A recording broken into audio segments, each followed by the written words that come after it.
That's good. Now I'll just let this bloke in. I'll get this bloke to help me.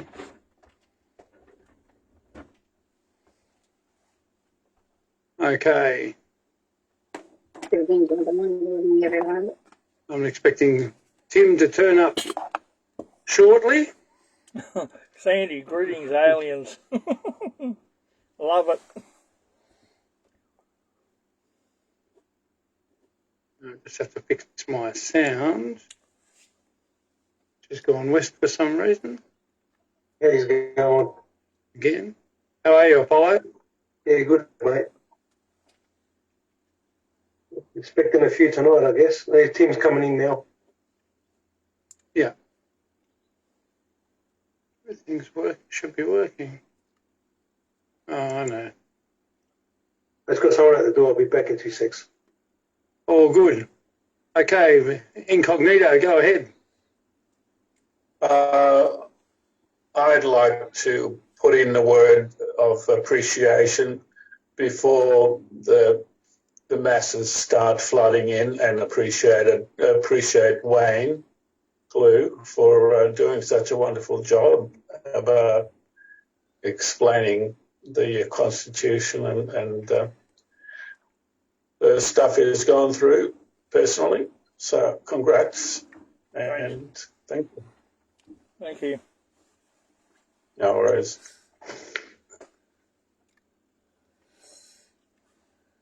Okay. I'm back, mate. All good. Thanks, Apollo. I just had to adjust my volume. Now, hopefully, Tim is here. I'll ask him to unmute. So Tim's on a bit of a tight schedule. And what I did yesterday is I asked him a question in front of a room full of witnesses. So I probably put him in a spot where he couldn't say no, because Tim always comes across as such an agreeable bloke and didn't want to break that image.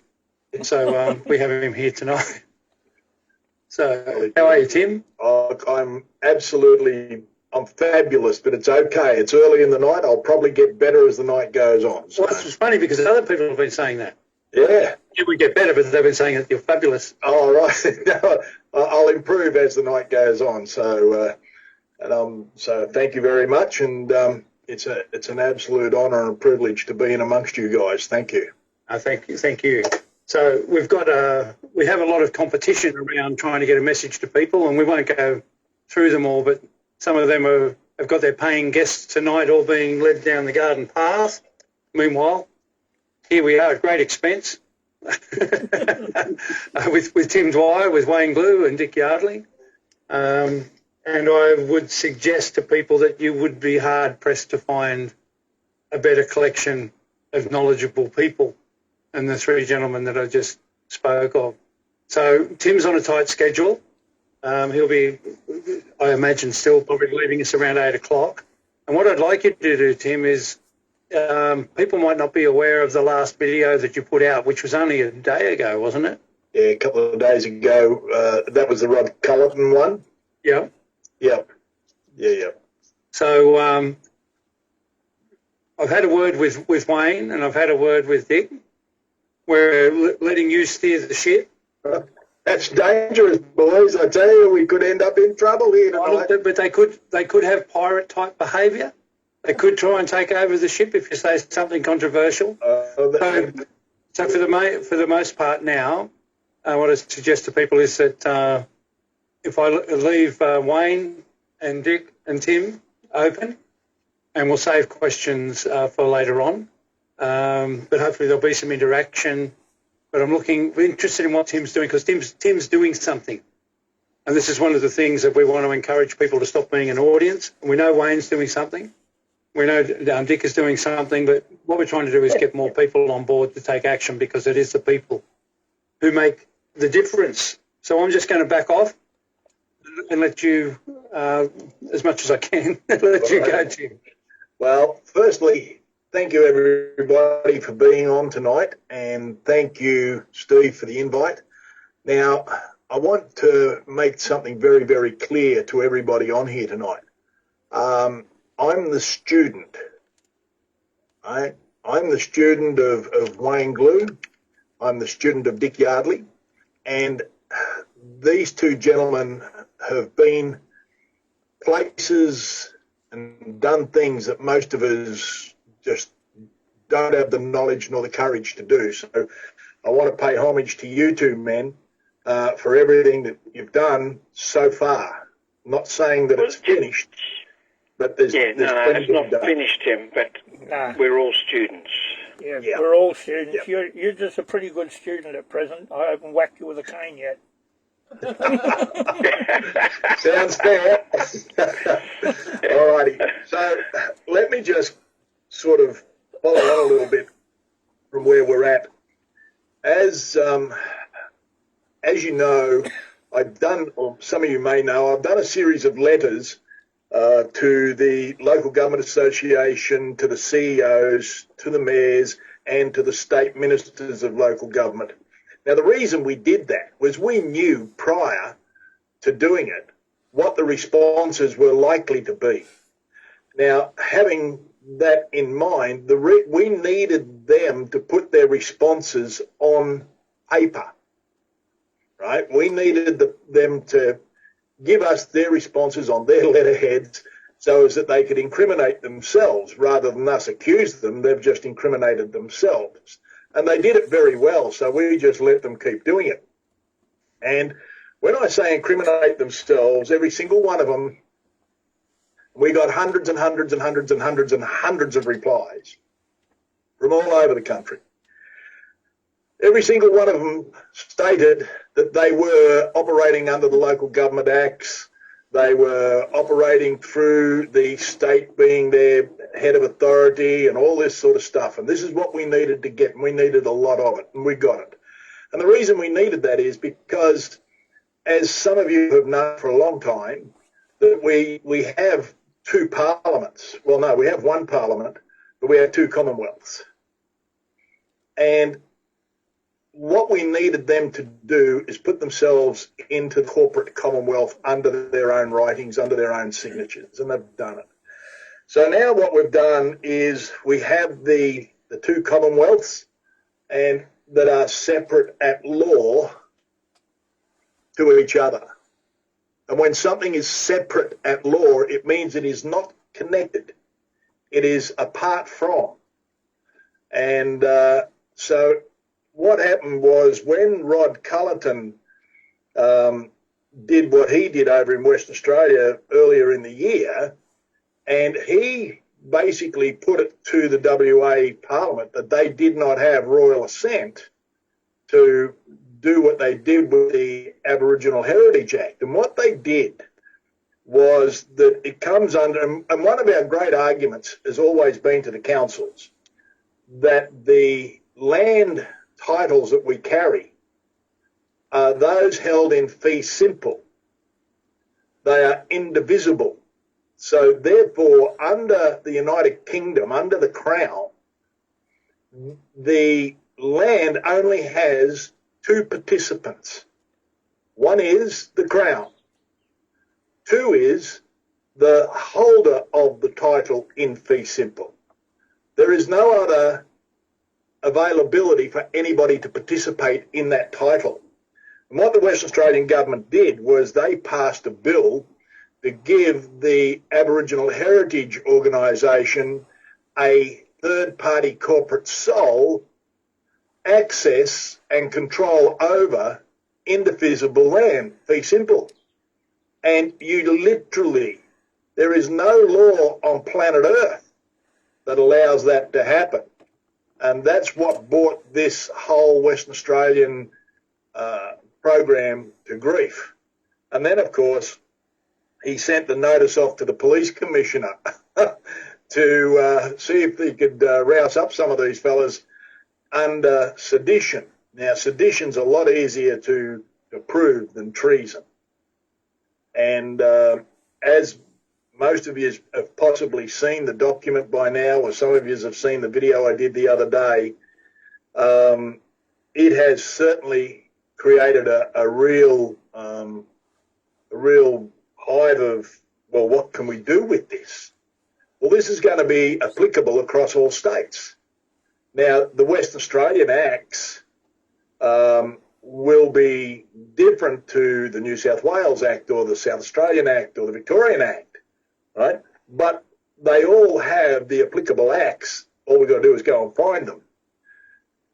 Now, in doing this, as we go through, we can prove that they have no authority, and we're looking at this as from the council's perspective.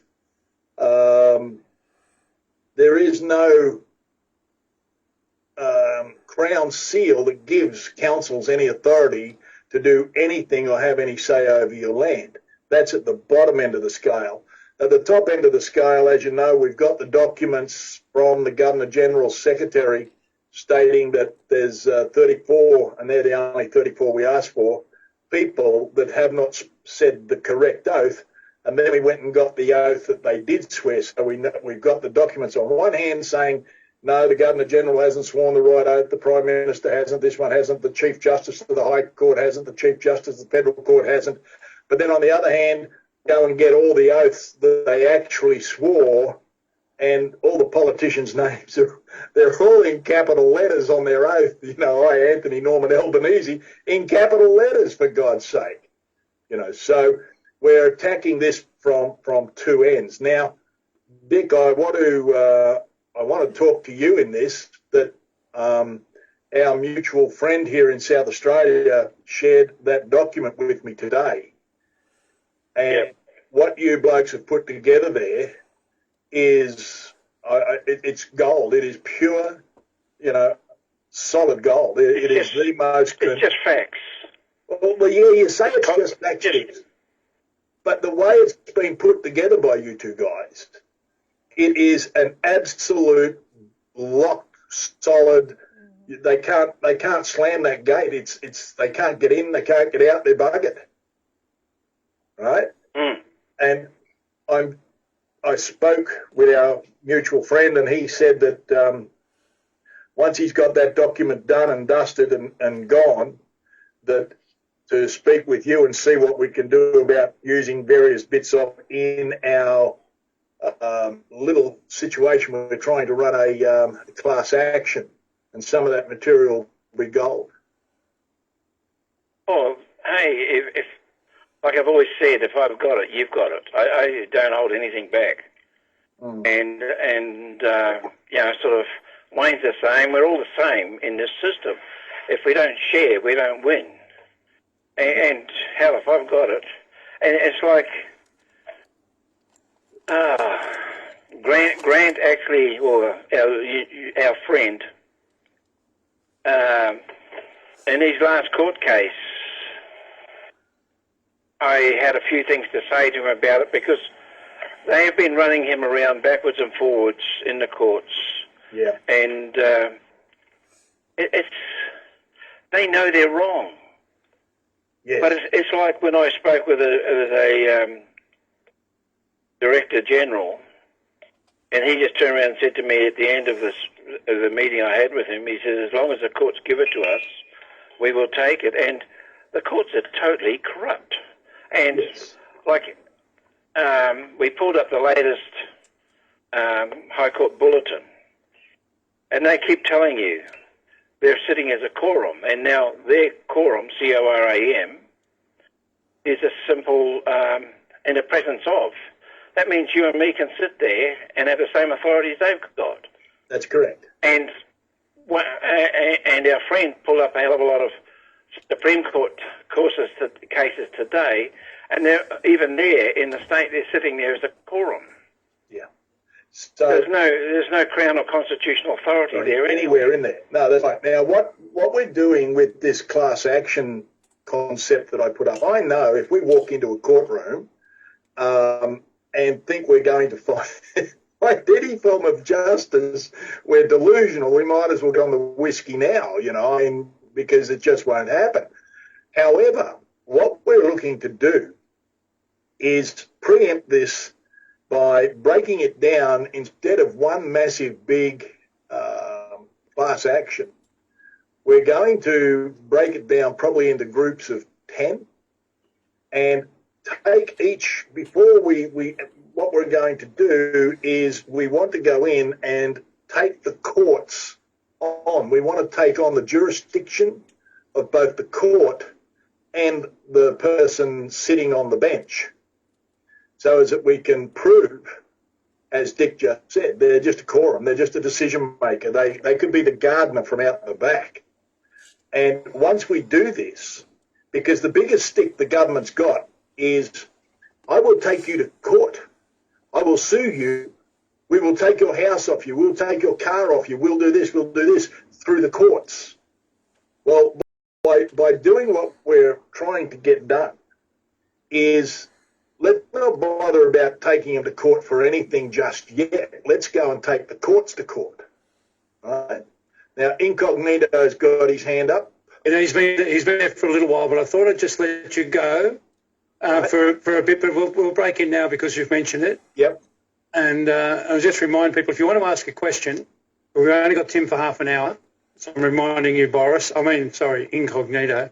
So if you can get to the point, but if you want to ask a question, you go to the bottom of the screen, you have a reactions box. If you open that, you have the option to raise your hand, and you will get to speak. Go ahead, please. It's sort of a question. When you mentioned the fee simple title, which was the strongest possible title you can have, are you aware of great Torrance titles swindle that happened in 1850s? Yeah. The actual Torrance title program, when you look into Torrance is a storage facility. Torrance is a filing system. Yes. It's not a filing system of receipts. Yes. But it's not, it cannot grant a title, nor can it change a title. Correct. So are you aware of the difference between an ounce of gold and a certificate for the ounce of gold? Well, one I can hold and the other can disappear in a Perfect. Yeah, so the certificate is the evidence that you don't have the gold. Exactly. Yeah. Exactly. So most people, there was a huge advertising happening during the 1850s, not sure of the year, where people were convinced to surrender their title into the Torrance office, yes. Correct. So 700,000 have done. Yeah, the same thing is basically happening again now with the concept of this not being able to get your actual copy of your title. Certificate of title, that's right, yes. Yeah, they give you this downloaded piece of paper, you go online and get it. Correct. Who is holding that? Yeah. So on that downloaded piece of paper, it does mention the word fee simple. However, there's a break. Right? There's a break. Because it says land held fee simple. Now, unless it has land held in or of, there's a break. It is land held in fee simple or it is land held of fee simple. Yes. And if either of those two words are not in there between land held and fee simple, then the break in between land held and fee simple means that it's not fee simple. Right? And who is holding it? Well, yes, and held. Yes, whoever is holding the records, which is not even Australian government. It's managed by Chinese conglomerate. That's correct. Right, so we can change all this, but Tim, I'll break across, Boris, if you don't mind me calling you Boris. That's okay. I'm done. Unless that's all right. But I was just thinking that because you've got such an extensive history in land valuations and knowing the string of title and that sort of thing, it might pay Tim to have a conversation with you outside from here on finer points. I don't want to steal. No, not here. No. Another time. It's about to mute you, Boris. We've had you in our house. I know when to shut you up. That's right. Now, all right. I do want to keep moving on. James, we'll get to you in a second. Don't go away. Sure. Okay. So what we're currently doing is we have so far off the video of who's interested in joining us in a class action. I have about 3,000 emails. It's just gone bonkers, right? Now, that might not sound like a lot, But for the reach that I have off my little Rumble channel, I'm gobsmacked. So what we have to do is we have to utilise this very, very, very well. We're trying to put together a group of people. We've got 3 very, very wealthy individuals. I mean wealthy. Like one guy said, he said, I'm 70 years old, I got more money than God, and I don't know what to do with it, right? And I said, I know what to do with it. And so what we're doing with these 3 particular people is we are putting a proposal to them that they would give $5 million each into this process. Now, the only reason we're going for the $5 million each is we want to be able to walk into any court, and if some lunatic judge seems to think he's going to award costs against us, it won't hurt us, won't fly over the average person. The average person who wants to come on board with us is probably going to put in $10 each, just so as they've got a dollar figure on the register. So the key here, people, is this. It is, we have documents. We have the lawful evidence. We had the knowledge with Wayne Glew and Dick Yardley. We got more knowledge in constitutional law, what went wrong, when it went wrong, and how to fix it. With those 2 fellows, we are so far in front because the justices and the magistrates, they don't even know what the law actually says. We have politicians who think about this. I forget which section it is. Dick and Wayne will tell me anyway. That we can charge, if somebody's sitting in Parliament unlawfully that hasn't sworn the right oath, anyone can sue them in a court of competent jurisdiction for £100 a day that they've been there. Now, that £100 today, £100 in 1900 equates to today's dollar, which is a counterfeit dollar anyway, but in the currency that we're currently using, to $15,600 a day, or $5 million a year. So we're going to take, one of the cases we're going to run is we're going to run 5 key politicians for not sitting lawfully. And we're going to sue them for $5 million a year, and we know they've been in Parliament for at least 3 years, and so it's $15 million a piece. I think we'll bankrupt that lot. But before we go in there, we are going to run the case against the court. We're going to run a pre-case so as that when we get to go into court, let me back up a bit. What we did with this no lawful oath, no lawful authority, the guys down in Tasmania pushed like crazy on that, and the Tasmanian Attorney General came out and spoke publicly and said that the justices in Tasmania had not sworn a lawful oath for 30 years. Let that sink in. 30 years. And so we know it's the same all over the country. Once we go in and put this to them, we know that most of the justices will bail.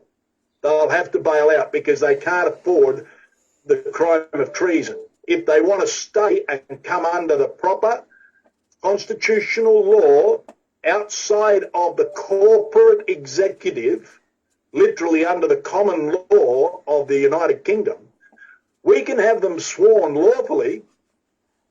We have the people in the country here to swear them in lawfully, if they will. And what they will get for doing that is we will take the death penalty off the table for those people. If they choose not to do that and want to carry on their merry way thinking the corporation is going to protect them, and if we do able to get through what we want to do, and we will take them into a court of competent jurisdiction, and they will be tried for the treason they've committed against these people of this great country called Australia. If they are found guilty, then they will suffer the penalty of treason.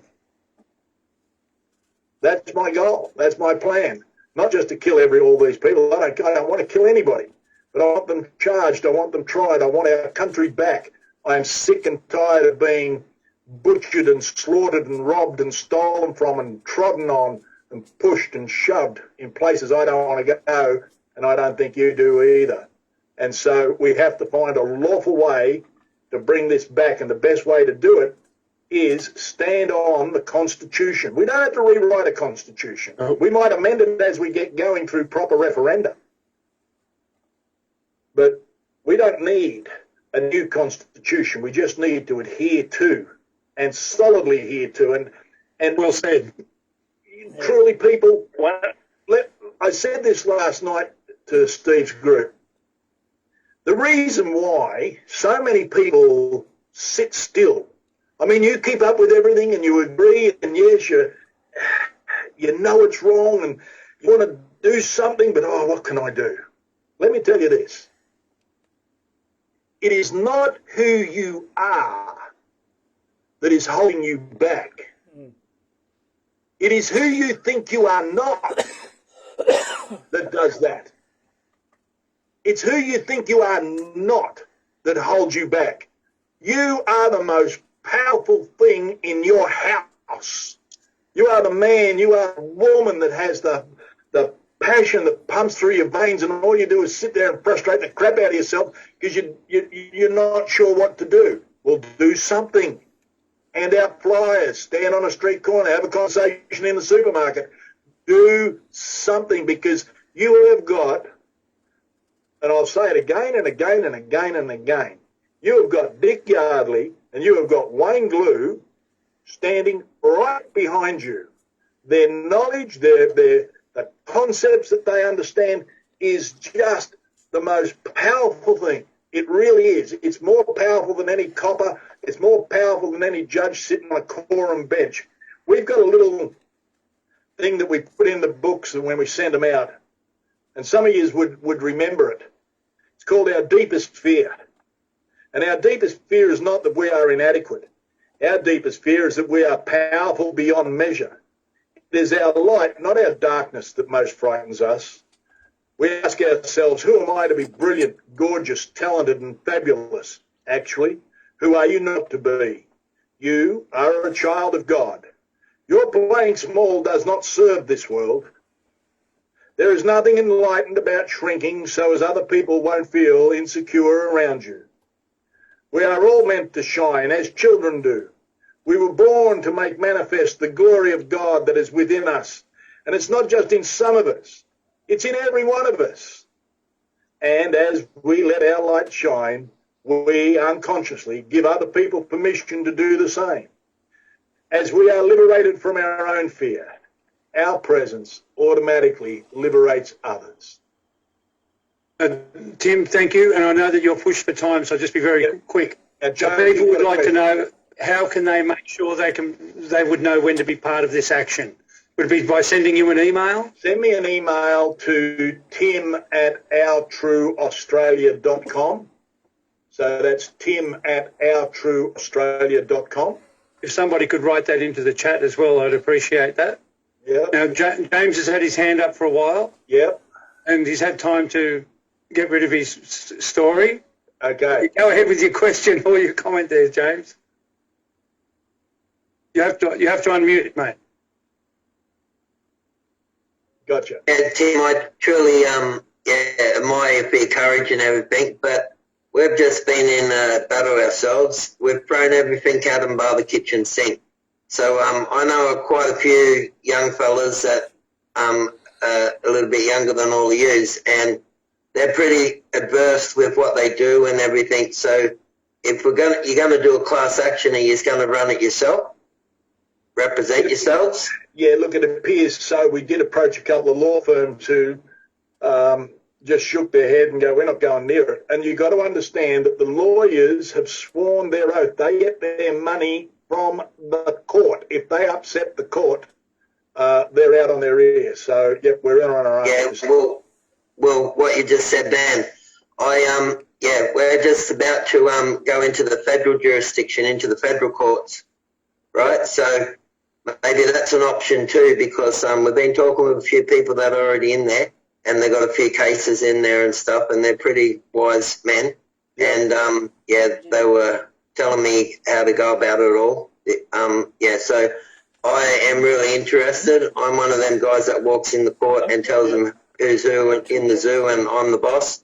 I'm the highest authority in the court, so on and so on. So we're getting pretty good at what we're doing, but we just got to get it out of the Queensland courts and get it into a federal jurisdiction, and then we might be able to have a crack. Yep. So, James, if you can send Tim an email with that information in there, that's probably the best way to make sure it's on the record.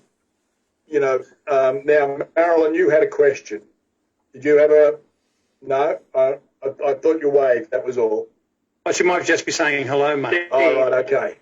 Yeah, no worries. Through there. So, go ahead, Dick.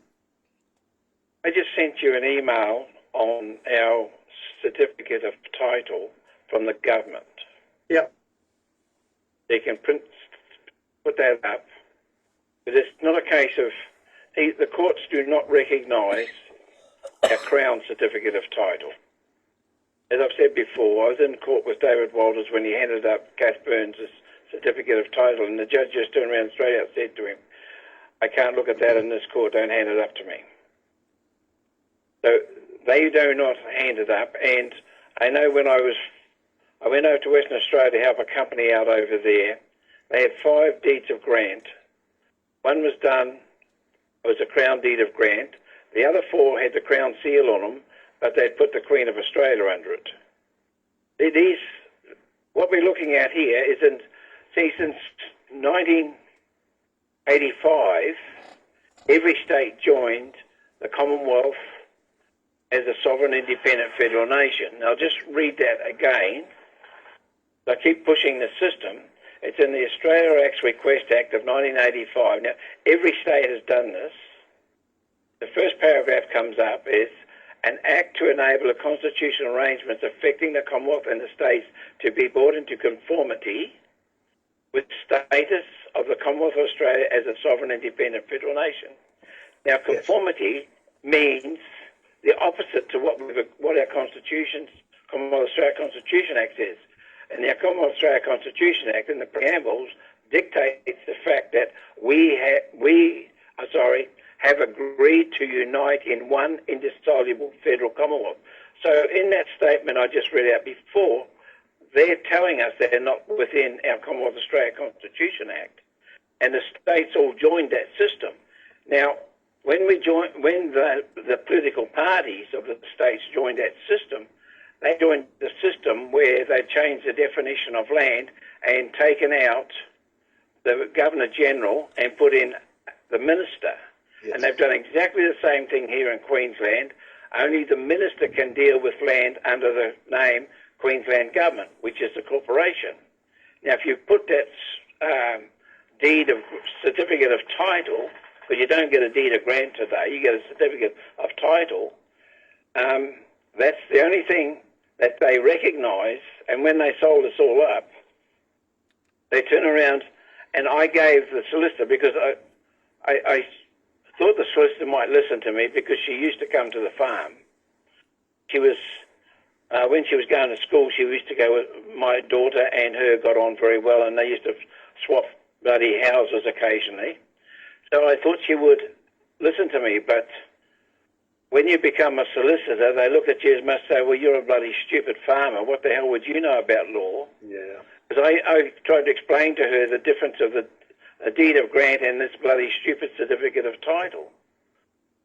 All the governments since 1985, even though they've done it slowly, have changed the definition of land and taken ownership of all land. That's why we have a system now. Every state created a local government act after the Australia Acts, even though every state also tells us that all the acts since 1986 forward are only purported acts with purported enactments. Correct. So we have everything. It is straight out treason that they've So removed Her Most Excellent Majesty. They've removed our Commonwealth Australia Constitution Act, which is both points of treason. Correct. So what we're going to do is we're going to put in to the High Court, we're going to go to Susan Kiefel, and we're going to put to her that as the Chief Justice, we will give her the opportunity first to come back under the lawful constitution and be now what we're going to do is, like I said, the offer is going to be there that we will bring this country back under its constitution, and when we do, those who have agreed to participate in the treason will be tried for treason. Those who have come around to trying to rectify the misgivings, death penalty will be taken off the table for treason. And I think there's enough going on at the moment that these people understand that we're about to create something that's a bit different. I really do. And the courts are stumbling. So, Tim, you might not have time to go into depth on anything much further, looking at the time. I don't want to make you feel like you have to stay longer than you're committed to. No, I appreciate that. I do have to get going, guys. But I'll say it again, and I'm not trying to blow smoke up anyone's rear end here, but I am humbled to be here tonight with Wayne and with Dick and with you, Stephen, and there's other people on here as well. Vic, g'day mate, how you doing? And he's a warrior. Vic's a warrior that fair dinkum you would have on your side every day in every battle of life, indeed. And I am humbled because, like I said, I am the student, and we fight every day as we all do. And it is my commitment to every Australian, and I say it all the time, it is my commitment that I will spend every last breath and every last dollar that I've got trying to bring this country back to where it belongs, at the top of the pile, and not be a slave nation, not be run by the cartel, but become the nation that God meant us to be. And Wayne, you are absolutely correct the other night when you said that Australia's real name is not Australia. Australia's real name is Beulah Land. That's correct. It is. Right? It is Beulah Land. And I've known this for a long time. And when you look at Beulah Land is the new heaven and new earth. And that's what Australia's been called since biblical times. Mm. Well, that was a new one on me. I'd never heard that before. So, Beulah Land, it's an amazing thing. So. Okay, now Spanner's got his hand up. If you can be brief, Spanner, because Spanner, Tim committed till 8 o'clock, so he's over time already. Go ahead, please, Spanner. G'day, beautiful people. How are you? Yeah, as you know, Tim, been fighting this battle for a long, long time. And all the rest of you. Now, when Whitlam took over in 1973, the UN came in 1975. Does that really mean that virtually any trade practice, any dealings or anything like that becomes null and void? Yes. Against the Constitution, yes. Whitlam can't sign a damn thing. No, that's right. Whitlam's he's no different to you and me. Once he walks outside of Parliament House, he's just a member of the Legislative Assembly. Yeah, or the House of Representatives, I forget which. The best thing to understand, Spanner, is that not one treaty, not one bill, not one foreign policy since 1973. You can go back to 1966, actually, or even before. Yeah. You've got to draw a line somewhere, but let's call it 73. From that point in time, there has been every politician sitting in any act of Parliament, state or federal, has been criminal in their actions. To date. I have to go. I really do. So thank you very much, Tim. Thanks, Steve. Thanks, everybody. No problem. The most before you go, Tim. Yes, Dick? Just all the judges have to be appointed by, say, for the High Court of Australia, the Kiefel, by the Governor-General in Council. That's correct. Definitely. But he hasn't one.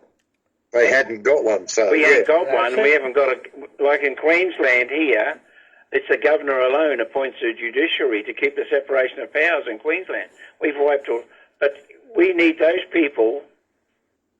Like Hurley is nothing but a piece of shit. That's right. And I can't see how you would get him to change sides to appoint Keifel.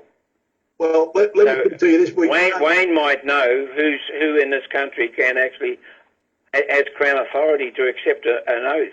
That's Because what I'm we bloody need. certain I don't know anybody. Wayne Glew. Well, there might be, but let me put it to you this way.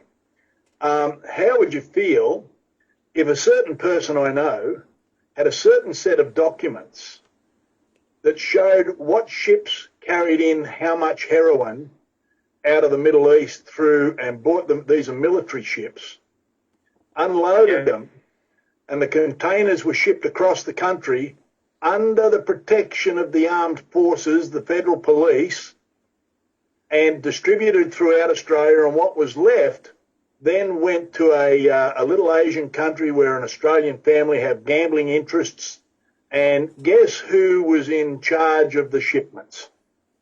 you've got it. Earlier, more than likely. Ladies and gentlemen, I got to go. All right, mate. Take it easy, and thank you, Jim. And thanks, Tim. Thank you, Jim. Guys. Most Bye. compliant prisoner I've taken. Thank you.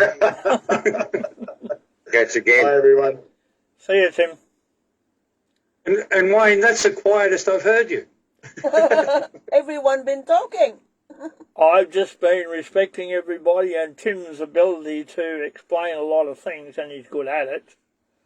Because we being my wife and I and a couple of friends, have been working on some things for quite a few years. The first thing in 2017, we seized the 3 lawful tiers of the state parliament of Western Australia.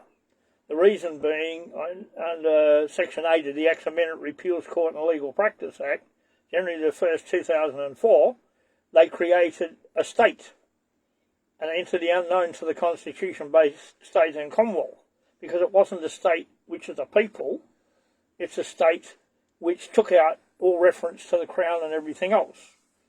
I did an hour-long video today which actually explains the state of Western Australia, the state being their position at this time, and the federal parliament's position of non-existence since January the 1st, 1901. You've got to go back to January the 1st simply because to federate Australia, we used the Constitution. To create the states, we used 107, 108 and 109. To constitute the states, we needed to rely on Section 106, which says clearly at Federation the states are allowed to retain their constitutions subject to this Constitution and altered in accordance with the Constitution. Queen Victoria went one better and made them all letters patent in their original documents and put them in place with a letters patent, which means they cannot be changed or altered or touched in any way, regardless of what they say in their state constitutions. A letters patent can only be interfered with in any way, for want of a better word, by the reigning monarch, nobody else, and none of them have ever done it. In fact, they've actually reinstated them several times by a letters patent. King George in February 1920 did it to make sure they were locked in place, and several others. We didn't need that anyway because they're reciprocating letters patent. They can't be changed. They just continue on, like the letters patent for the office of Governor General. That makes our Governor General a fraud because he's appointed on a letters patent issued by Bob Hawke, issued the last one in 1985. Right. And I've got a copy of that, and I actually brought it to your attention last time. But what we have done is seize the state of Western Australia. That was in 2017. Because of the things which have been going on in this country, and then we seized the 3 lawful tiers of the federal parliament on January the 7th, 2019, filed direct to Scott Morrison on his personal home email and into the parliament. And we know it got there because I've got friends who said holy crap, you've opened up a can of worms in Parliament by doing that. I said, yes. He said, why'd you do it? I said, sit back and watch. Because we had to put a lot of things in place. Well, the police, when they came and arrested me in February last year, did us a favour. Because it allowed me to take all the documents that we'd filed into England claiming seizure on the Green Constitution, every act, statute, rule, regulation ever put forward by political parties or passed by them, and hold them all under the Crown in fraud, and the Green Constitution as well, for reasons I said today. It's been, the actual text of the Green one is accurate, but the actual annotations are fraud. They're made by people using opinions and not the Hansard like the red one is. The Hansard of how they come against or interpreted our Constitution. Now, what we did behind the scenes, because people keep saying, what are you doing, what are you doing? We can't come out and say, we're going to do this because we get blocked.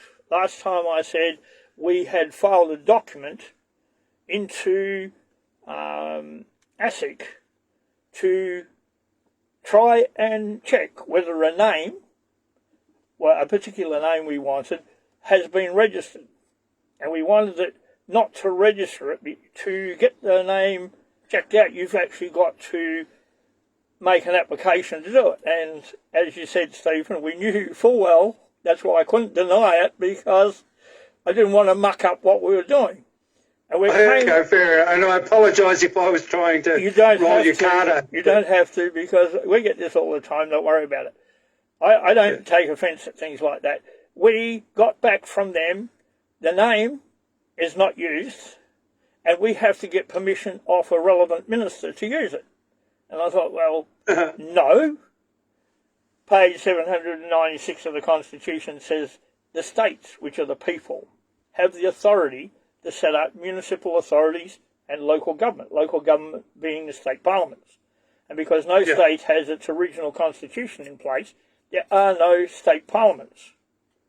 So what we get to Wayne, is that a lot of people don't realise that it's the people who are over the government. So when things changes that will be brought about, they're to be initiated by the people, not initiated by a state government or a federal government. Is that correct? That's absolutely correct. And when I said they did me a favour by arresting me, when I went into the court, one of the documents they filed in their statement of material crap, because it wasn't facts, it was garbage, that I appointed myself as a Commonwealth public official. So when I went into the court, I said, I challenged the jurisdiction of the first magistrate. Well, he headed for the hills because he's spineless, I knew that. And he said, oh, well, you know, you've got to put in a plea. I said, no. Did you read the documents I filed in the court? He said, yes. I said, and there's no plea. You have no jurisdiction and you know it. And you're not going to deal with this case. I don't care what you think. You're not going to do it. I'm going to, first of all, I said, you should file this into the High Court under Section 40 of the Judiciary Act, because it's a serious constitutional issue that's before this court, is the validity of this court in itself and every court in this country. Now, your biggest problem is you can't make any judgment on it, so all you can do is move it. What are you going to do? And he sat there and said, well, don't worry about it, I'll do it. And that's literally it. I will do the thing. So we did, 17 times into the High Court. Now, I know, Tim, I haven't spoken to him about it yet, and I will. You don't need a class action. And there's several reasons why. When you want to file something into the High Court, you do it in criminal jurisdiction, because every single thing the Parliament's doing is criminal. So we filed 17 times in criminal jurisdiction, no fees. I did all sorts of things. In fact, I wrote Edelman a letter saying, you're a moron and an idiot because you sat in judgment of my submission to the court as a single judge when you and Kiefel sat in the case HCA 44 of 2010, in a Victorian case in the High Court, where the Chief Justice, French, ruled that the 1688 Bill of Rights, habeas corpus, and all other imperial law is law in this country and must be abided by. The habeas corpus says no single judge can sit in judgment of anybody, so it just makes you out to be a brain-dead fool. But he was anyway. He came out of the Supreme Court of Western Australia, went in the federal court, and then ended up in the High Court. I think they're just kicking him along, and hopefully he'll drop off the end because he's an idiot. But anyway, he didn't like it, but he didn't say anything. He never came back. So then I did a lawful requirement as a Commonwealth public official, because in the court I presented the document and said, this document says I'm lawfully appointed through the Court of Faculties England. And the person who took the first magistrate's place was Angus Houghton, an ex-United Kingdom barrister. I said, do you comprehend what this document is? He said, I not only comprehend it, I know what it is. And I said, then you know that appointment is lawful. He said, yes. I said, would you like to see the document? He said, no, I can see it from here, and I know what your authority is. And I said, well, thank you very much. That's all I wanted you to know. But what about these people? What are you going to do about them? They've lied on their documents. And he said, you can go to bail. We'll see you in 3 months. So he kicked me out for 3 months with indictable offence. 15 days maximum. 3 months? That's absolutely stupid. But anyway, I went back there, and he said, what have you got for us today? I said, I'll hand you up the copy of the documents we filed in the High Court. Okay then, thank you for that. So I handed them all up to him, and he's fumbling through them. I said, well, I got something to say. I said, these two officers here are here unlawfully. He said, why? I said, Section 41, subsection 1 of the State Criminal Investigation Act states clearly that only a police officer or a public officer can issue a warrant under this section. He said, yeah, that's correct. I said, then we have a problem. He said, what? I said, Sydney City Council versus Reid. Kirby said, if you're a public officer, you're a creature of statute, can never be an officer of the Crown. And he said, yes. I said, so these here, if I walk over and punch these two cops in the head right now, you're going to charge me with assaulting a public officer. And because they jacked up and said, yeah, of course we will. And the judge says, I will. And I said, well, thank you. What are they doing in our court in a police uniform with a badge on it when they're public officers and not officers of the Crown? He said, your bail bond's there, take it and get out of the court. I said, thank you, see you next time. Another couple of months I went back again. And he said, where do we go this time? I said, well, wherever you would like to go, because we're still in the High Court. In fact, now we're going to the Privy Council, because everybody thinks the Privy Council still exists, and it does, but not so as we can use it. And not because of anything the government's done, it's because in England they decided the amount of court cases going through their courts had to go, the Privy Council had to move into the Court of Chancery in the High Court. So we then, all our documents are filed in the House of Lords, through the Lord Speaker, Lord Fowler originally, and now through the new one, and then into the High Court and into the House of Commons. Then we discovered through the Privy Council itself basically told us we just chuck all your papers in the bin. They didn't want any part of what happens in Australia. And I said, well, you haven't got a choice in that. So we went back and we found out there's a gentleman who's a high-ranking member of the House of Commons who actually runs a 12-man committee which has basically overtaken the Privy Council's duties. So having that in mind, we filed everything with him and we've just left it in abeyance. And since on the 8th of December, I went into the court and they said, under the law, you have to enter a plea of guilty or not guilty. I said, well, I enter a plea of no plea at all.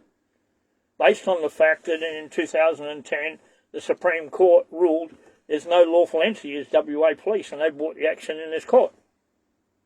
And he thought for a while, and what came up on his screen, he turned around and he said, oh, well, the DPP are looking into this case. I said, well, that's all right. They can have a look.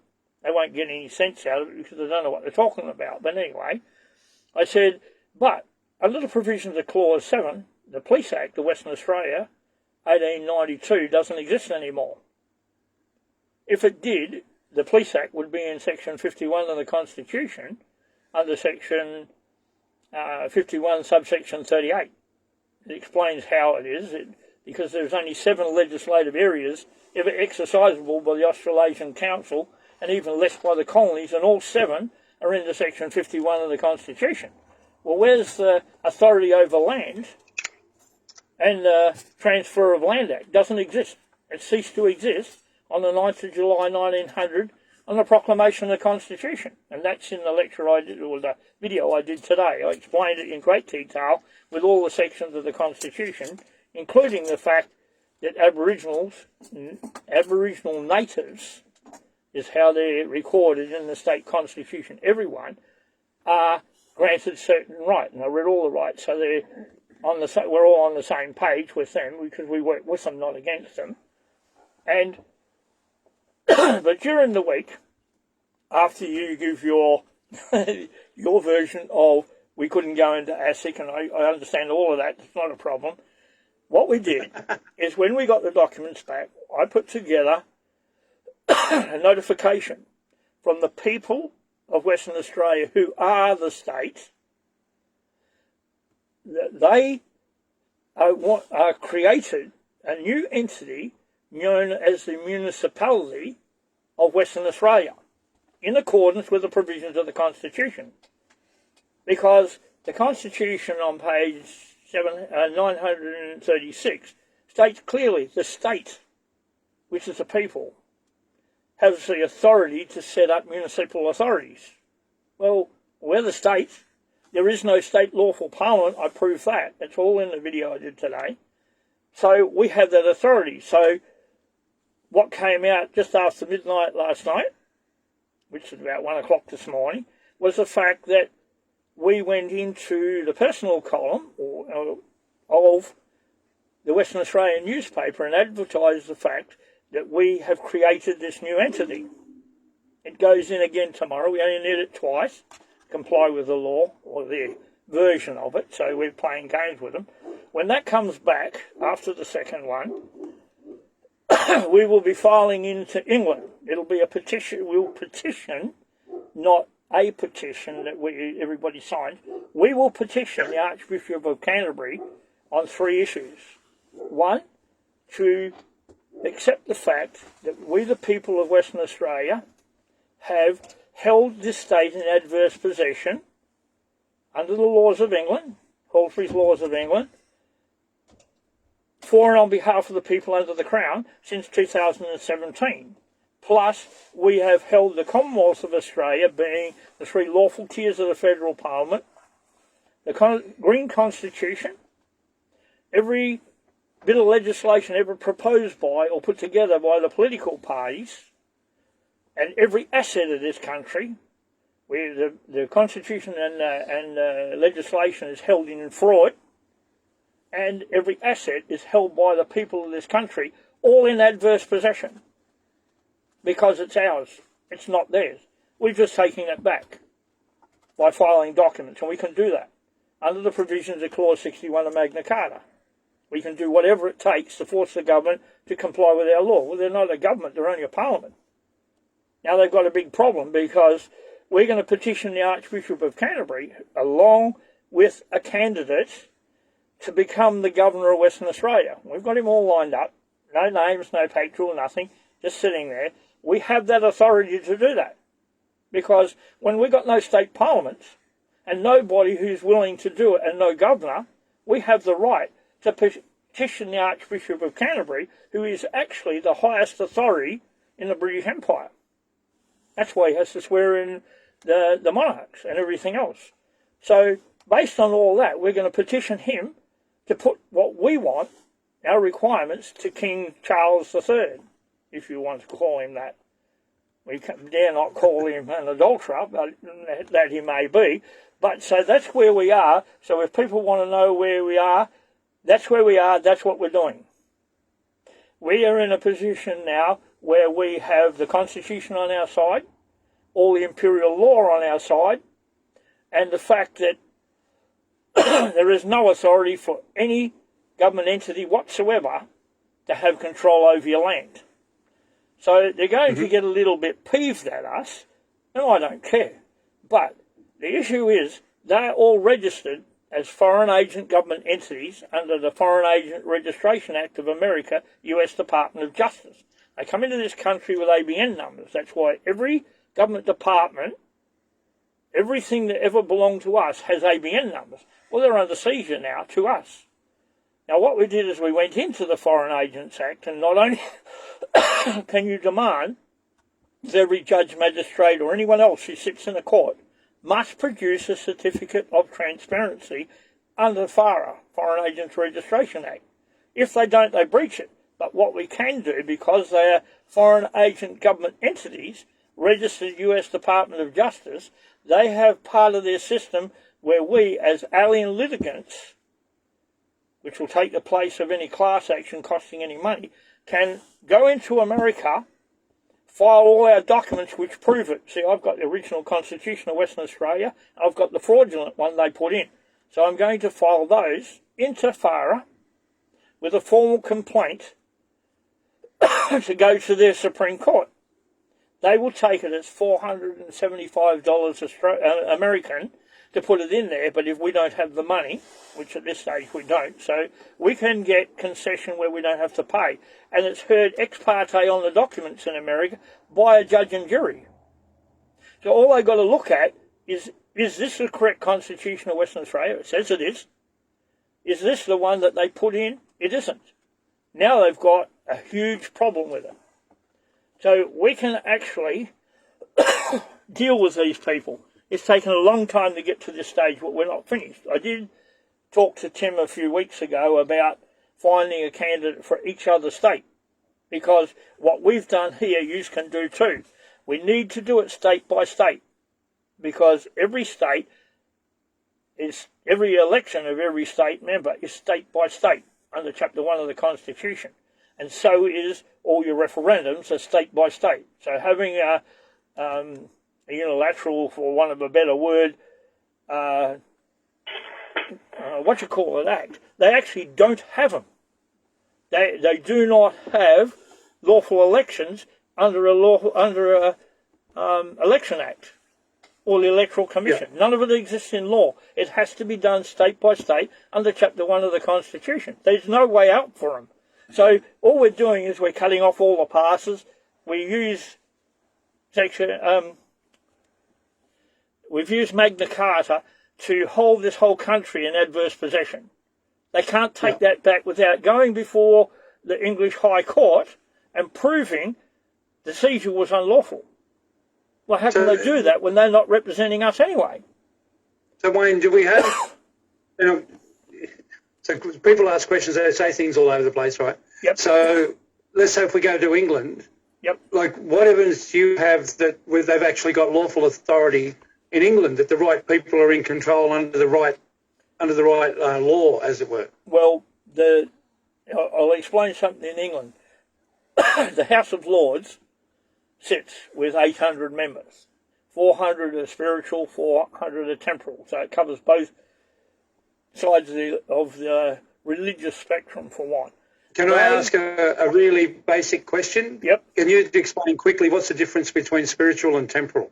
Spiritual is to deal with people of Christian faith, and temporal is to deal with people who don't believe in it. Yeah, okay. That's all right. Clear. Now, that explains that. Now, all dealings with the Parliament are dealt with in the House of Commons. Everything that they do. So we present it to the House of Commons. We've got a lot of people there that are very much monarchists. And the issue is, do we put it to where it's going to do the best good? Yes, because we got the ear of the person who actually is the head of this new committee to take the place of the Privy Council.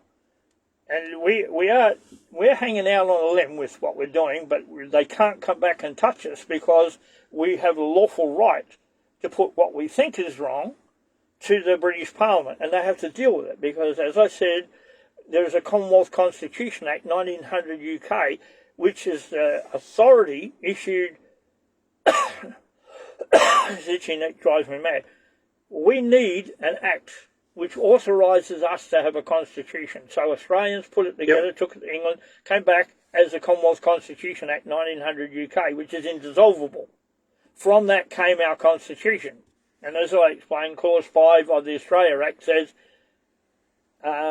Commonwealth Constitution Act, Statute of Westminster, not affected by this Act. So they are two separate entities.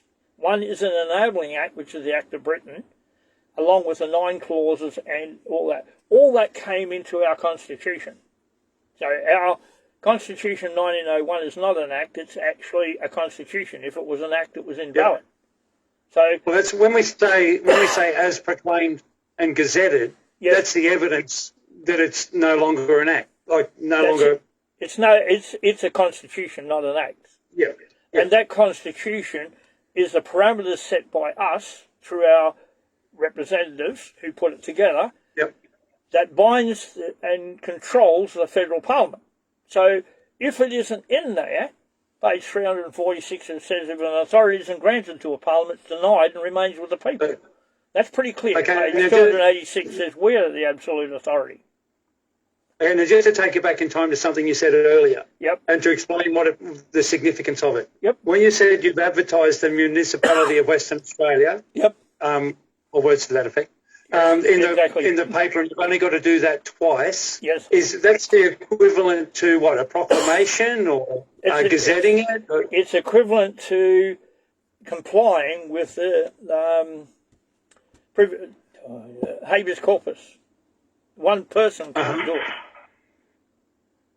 Yeah. So, and you're also giving somebody the opportunity to object. That's correct. And who's going to object? They're not using it, so, and even if they did object, who cares? Are they in a position to object? No, because they're trading companies under the Fair Work Act Australia. Okay. And we don't care if they object or not. So into another area where, when Tim was talking, yep, we were talking, and it's a concept put forward, yep, so it's only for discussion, is about saying to somebody, okay, if you now get off the fake train and get on the real train, yep, you don't suffer the penalty of treason and you take another oath. But what about the Promissory Oaths Act that says once you take a false oath for a position, you're done and dusted. You can't take the correct oath and hold that position. How do we run with that? Well, the best thing is to look at 44 of the Constitution. Regardless of what we say or what is put to them to get them to swing around, we do not take the position. Like the reason we want a new governor for Western Australia, and you need a governor in every state, because this is put forward. Everything we've done in relation to municipal authorities is for the whole of Australia. I don't know if you saw it, Rita May, who's working with us, she put it up there. Now, the reason we have this is we're in a unique position in this country where we're sovereign and supreme. And we've actually got sections of the Constitution that says they're not. And I dealt with supremacy of the Parliament because it came up in a discussion for the yes-no vote. I watched it Sunday, I think it was, and it was a nonsense. The Parliament can't be sovereign and supreme when the people are, and the people are. The Constitution says they're not, clearly. And I explained that today in a video I did. Not blowing my trumpet, I did this because people need the information, and we need to block these people from saying, we've got all the control, you've got nothing. On the contrary, we the people have all the control. The reason I got appointed as a Commonwealth public official, it gives me a fair bit of clout when dealing with the courts. They have to treat me with respect, and they require, if they want respect back. Otherwise, if they abuse me, they'll get it back, believe me. I'm not shy to get in their face. My wife was okay, so now that you... Did you want to say something, Dick? No. I just... Something went down the wrong way, that's all. You are allowed to speak, mate. Okay, now, Dick... I know, but I was having a bit of trouble breathing. Oh, well, that's no good. Are you all right? No, I'm all right. I just had a mouthful of water to get over it. I didn't realise with Wayne Glew in the room that it would take your breath away. No, come on, don't be like that. No, look, we've done a heck of a lot of research. I've been doing this 33, 34 years. But my time in the police force, I used it to access documents you can't access outside, for want of a better thing. And I got sent to prosecuting for a minor misdemeanor with the superintendent. I went there for 2 years for punishment. After I just used the time to learn the system.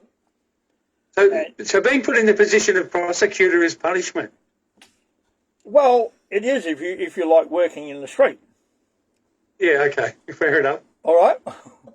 Yep, Because fair enough. I love working with people in the street. I've got a real rapport with people. I love people in general. And my whole outlook on joining the police force was to not only serve them, but to help them.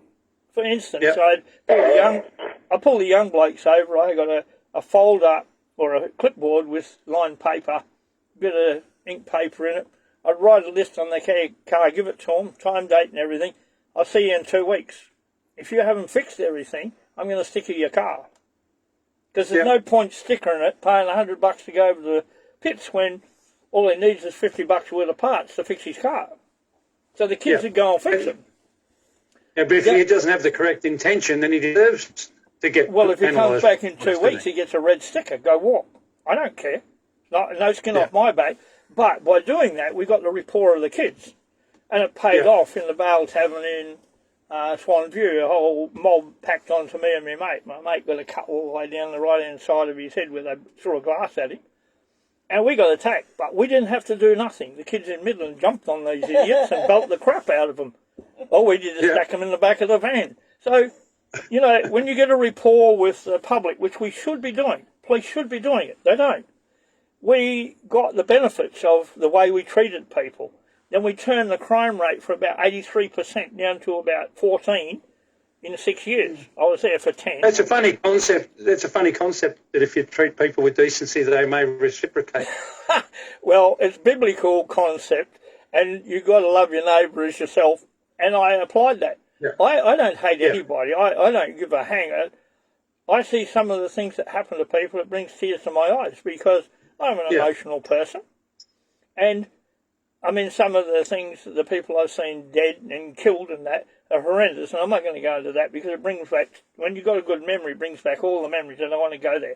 So, just put it this way, I spent my life in the police force experiencing things like every fireman, every cop, every ambulance driver and every doctor in the hospitals. They get the end result. We got to clean up the street and the bits and pieces.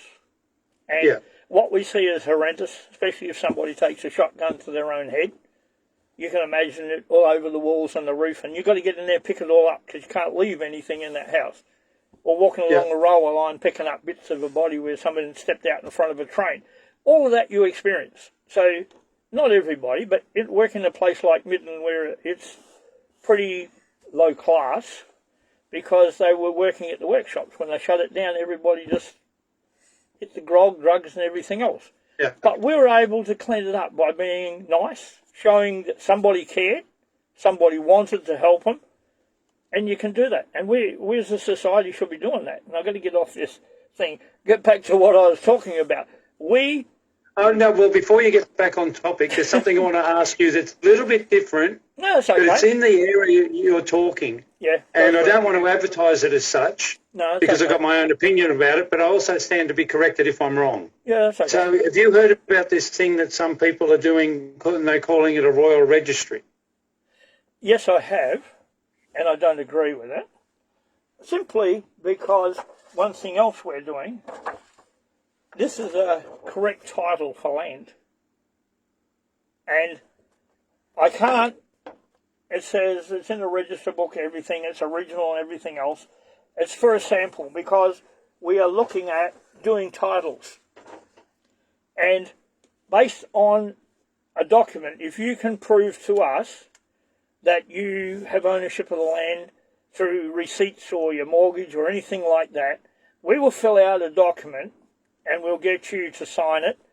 And I'll sign, or anybody else who is actually record our own titles, exactly what we're going to do. But we're going to sign certifying that that document, as presented, is correct. I have an official seal as a Commonwealth public official. Because I had the court accept the fact that I was a Commonwealth public official, and it is accepted in England, I have the authority to sign that. We don't have any lawful notary publics. Yeah, certifying authority, Rita May saying that's actually it. The certifying authority can be Office of the Crown. We can apply and swear in more Commonwealth public officials. Okay, so let me ask you. Now, you and I had a conversation today. We didn't cover anything specific, but I told you a little bit about me. Yep. So these other dudes that are doing the Royal Registry, is it just because you're in competition with them? No. We're not in competition with them because they can't issue certificates. They can't register certificates. They're not officers of the Crown. The titles have to come through the governor. When they're transferred from one person to another. This is my opinion based on the laws of good governance. If a parliament says we're going to set up an office in each state to keep a record of who owns what land, all we need is people to send a copy of their title, a photocopy of the section which we'll add to the title, which says who at this stage is a proprietor of that property. Because you're not tenants in common, you're either proprietors in common or proprietors in an estate in fee simple under Chalice for Real Property 3rd edition, Imperial Law. Can't be changed. Yeah, Royal Registry being promoted through Spirits. Look, I haven't spoken to the people doing it, and I'm not going to cut across or say they're wrong. I just feel that we can set up a Royal Registry in every state by certifying the documents presented to us are correct, and that's all we're doing. Basically like a JP, but we don't have, well, in Geraldton that's not true. We actually have 3 really good old school Justice of the Peace. Connie, who's about 82 and full on switched on, and a couple of others. They're really lovely people. They know what they're talking about. They used to sit on the bench until the Parliament said, no, we just only have magistrates. Well, magistrates are unlawful anyway. So really what we're doing is behind the scenes setting up a system where the people who are the state are setting up their own system of governance. We want the British Parliament to step in and say, well, this law is law. We can assist you. We can take your governor that you put up, and we've got one. I can't tell you who he is. So I told him I wouldn't say that, and I can't. We can set up. We can't set up a court because we need a lawful judicator, but the governor can. He can appoint judges.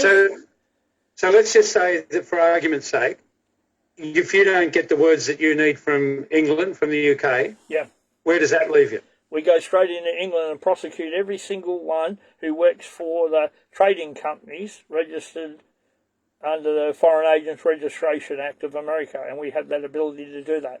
Now when I looked at the Foreign Agents Registration Act, I could only find 355 entities registered with them. And that suggested to me that it might be something different to what we think it is. No, they got 18 companies, and it's registered through Dun & Bradstreet, and they'll tell you who owns all the companies. Because they have to reveal who the owners are of those companies because they're Australian businesses. It's Joe Blow trading as. Okay, so if I find 355, each one of those could represent 10,000 different entities or something like that. Absolutely could, because see, like the Department of Justice has about 20 or 30 sections underneath it, but they all trade under the same ABN. Yep. Australian business number. So you can actually do it. Yep. So even though a lot of what I'm saying could be gobbledygook to a lot of people, I'm on Facebook. My name's Wayne Glew. My wife's name is Rose Glew. Go on there. We can send you a heap of documents we've already got loaded. We can send you the notice of seizure and everything else. Just email it straight away. And we're able to do that. Somebody said earlier, how do they contact us? Simply go on Facebook. That's how we met. We've been together 9 years yesterday. and everything we do is together, and we have all the documents on our actual computer. When the clowns came round and searched my caravan and took all our stuff, they overlooked an upside-down big module which had everything on the computer. I told you not to give away your bloody secrets about how you hide stuff. Well, it's not there. To find a new spot. It's not there now, but, I mean, we burnt over a ton of stuff about 3 months ago, of documents which have been through the courts here, but we have actual doubles and trebles of them. We kept all the decisions of the High Courts because we got decisions of the High Court. But one thing I want to say, everybody here should look up the case FEJO, F-E-J-O, versus the Northern Territory. It's a 1999 case where Kirby completely and precisely explains what fee simple is. And when he refers back to a 1923 case, and if you look that up, that FEJO versus the Northern Territory, reader may put it up. If people read that, they'll know their property rights. You have every ounce of ownership in your property, except for the fact you can't physically move it. And the only boundary that's lawful in a state is the one around your property. Can they breach that boundary? Only with a lawfully issued warrant by an officer of the Crown. We don't have any. Which is impossible to do. Yeah, because we don't have any. So I mean, you look at Dillon versus Plenty in South Australia, for instance. It cost the cops $300,000 for entering the property with a summons for the bloke's daughter. And when he said, no, you're not going to annoy her, you get her when she goes to work, they forced their way in, and it went in all the way to the High Court. And the High Court hit the South Australian government with $300,000 compensation to Plenty, who owned the property, because they had no right of entry. So when people put up a no trespass sign and they're quoting that case, 1992 it doesn't seem to do a lot of good. Yeah. Yeah, that is just one of the big cases, but there's dozens of cases where they can't trespass. They're trying to give the police the right to just walk into your car and everything else. No, they don't have that right. An applied right has absolutely no authority at all. And I refer you to page 795, the fourth paragraph. They have to tell you where their right under the Constitution comes from, because if it doesn't come from there, it does not exist in law. That's simple. It states that. Yeah. And James has got his hand up, so we'll give you a chance to have a breather. A drink of water, yeah. And Dick, you're very quiet tonight, Dick. Pardon? So you're very quiet tonight. Oh no, I'm listening. Okay. I agree with what's been said. See, Joe's a very good case. I know it. Yep. These sort of things, hell. What am I going to say when I agree with everything? It's okay, Dick. and you're and right. I'm learning. So. Hey, hang on. No. Well, the other nights you talk heaps. Does that mean you don't agree with me? Oh, hey, Dick, you've got to be wary of this bloke. He's been selling those bits of missing cars. You know, the bits of Mitsubishi, you got to watch him. That was a long time ago, and I only ever sold what I had. Anyway, James is ready to ask. G'day, James. How are you? I'm good. Yeah, you being the old school cop and swearing the correct oath. Absolutely. Yeah, and you being a Commonwealth public official sworn in by the UK. Yep. Can't you write out the warrants and make a few of us Commonwealth public officials and we'll go serve them? I can't issue a warrant because they're going to arrest me if I do. I got a sample warrant from a guy in Queensland who is a CPO as well, and I worded it. I issued a warrant in the first instance for Ken Beazley, who was the governor at the time of Western Australia, and Mark McGowan, that pretend Premier of Western Australia. Well, those warrants were lawful. They were issued by an officer of the Crown in Queensland. I didn't know they were served until I saw the video and thought, holy mackerel. I saw the people who served them, so I rang them up and they said, Yet we did serve them. They were lawfully served. I wanted a copy of the card given to them by the police officer who received them, so I had it. When I went to court, they tried to say the warrants were unlawful. I said, why? They were all signed by lawful officers of the Crown. Oh, we don't recognise them. I said, you don't get to recognise them. That's to do with the court. But they would not put them in. And that's the problem you got when the courts jack up and say they can't. But those warrants do not go away. You can actually take warrants out 100 times for indictable offences, or 1,000,000 times. They stand. So, like Tim was saying, if it gets to the stage where they do have a lawful courts and they go back under there, we can hand those warrants and demand that lawful police, who we will appoint with state governors, lawful ones, they will then, because they work under the direct control of the governors, they will be able to not only arrest the politicians, but everybody else on those warrants. An indictable offence, there is no statute of limitations or a limit by the statute to how far it can go. That's the law. And it's imperial law as well as Australian law.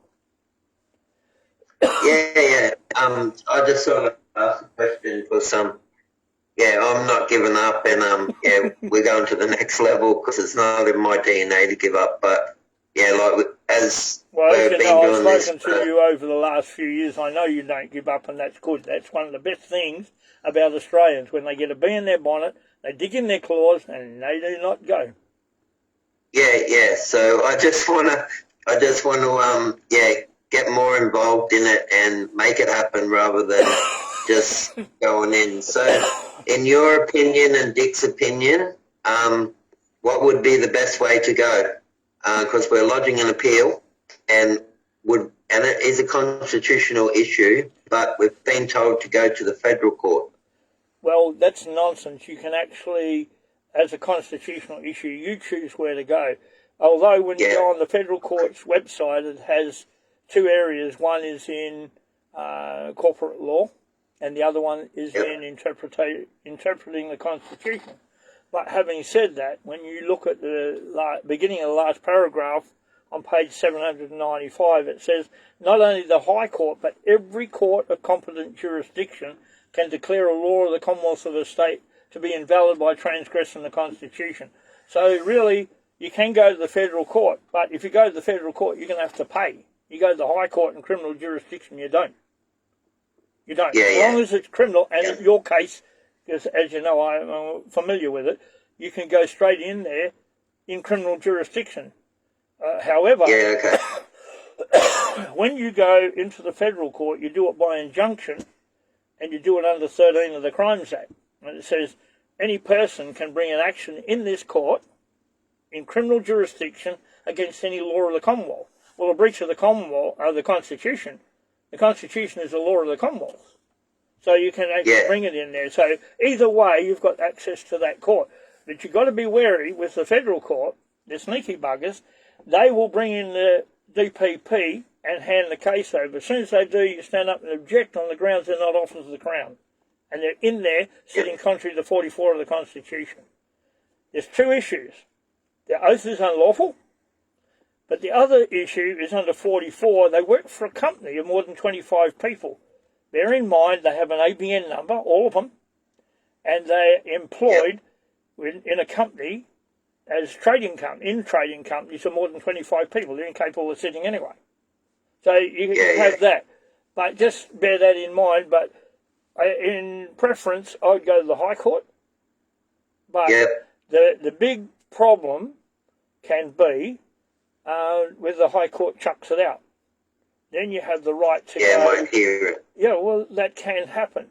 But if they come back and try and hit you with costs, so you're not getting them, you're a company. But when you file in the High Court, if it comes to a hearing, don't let them do it on the papers, ex parte. You want it dealt with where you appear in the court. And the first thing you do, you challenge Kiefel, especially Kiefel, because she was in the court in 2010. She was in the court in 2009 where Chief Justice French, that's HCA 29 of 2009, at paragraph 20, Chief Justice French ruled, and she was there, and she ruled too, that a court is a gathering under the sovereign. How do you get her under the sovereign if you're not a sworn officer of the Crown? And she's not. So you have that. You've got to just be very, very careful when you're dealing with these people, which way you want to go. And I know you are, and I know you do your homework. So that's only my advice to you, because I'm not allowed to give legal advice, but that's the law. So, well, you know the situation. I mean, if you do, you do it. You're damned if you do, and you're damned if you don't. But I can tell you what the law says and how to put the law to them, because I am qualified. I was awarded the OWB for my research in the common law, heritage of this country and the Constitution. So that allows me to have confidence in what I say in relation to the Constitution and our common law heritage. It does not allow me to speak as giving legal advice, in which I'm not doing. I'm giving you the law and the best avenue I can see from experience I've had. So take it that way and not as legal advice. Thank you. So and also the Boating and Fisheries Legal Defence Fund, right? So what we've discovered in the two trials, it's a private members association. Yeah. And we quizzed it. We went looking about this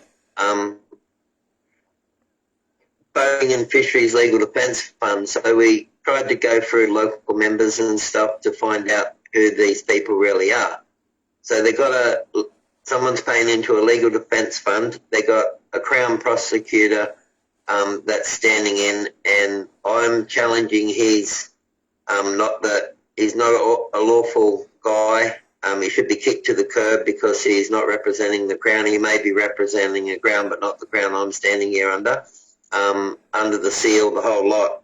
So because we've tracked it down and it's got an ABN number and stuff, how can we attack that? Because we've produced all the documents. Well, if you go into... and they won't answer with the freedom of information. Well, they should. Who's the CEO of that group? Have you got that? Yeah, they won't tell us. Well... Okay, so I've got something here. I don't know if it will help, James. Have you heard of the Information Privacy Commission? No, Melissa will write that down. Okay, it's the IPC. Now, from what I understand, they are there to help you when you ask a question of a government department or a large corporation and you're not getting a response. You pay them a fee, something in the order of $35, $40, and they ask your question for you, and they get the answer. Now, a friend of mine died recently. I went to a funeral on Monday. We went to Sydney a few years ago looking for something. We found the Information Privacy Commission, and the most interesting thing about it was that they were on like the 8th or 10th floor of a building in Sydney.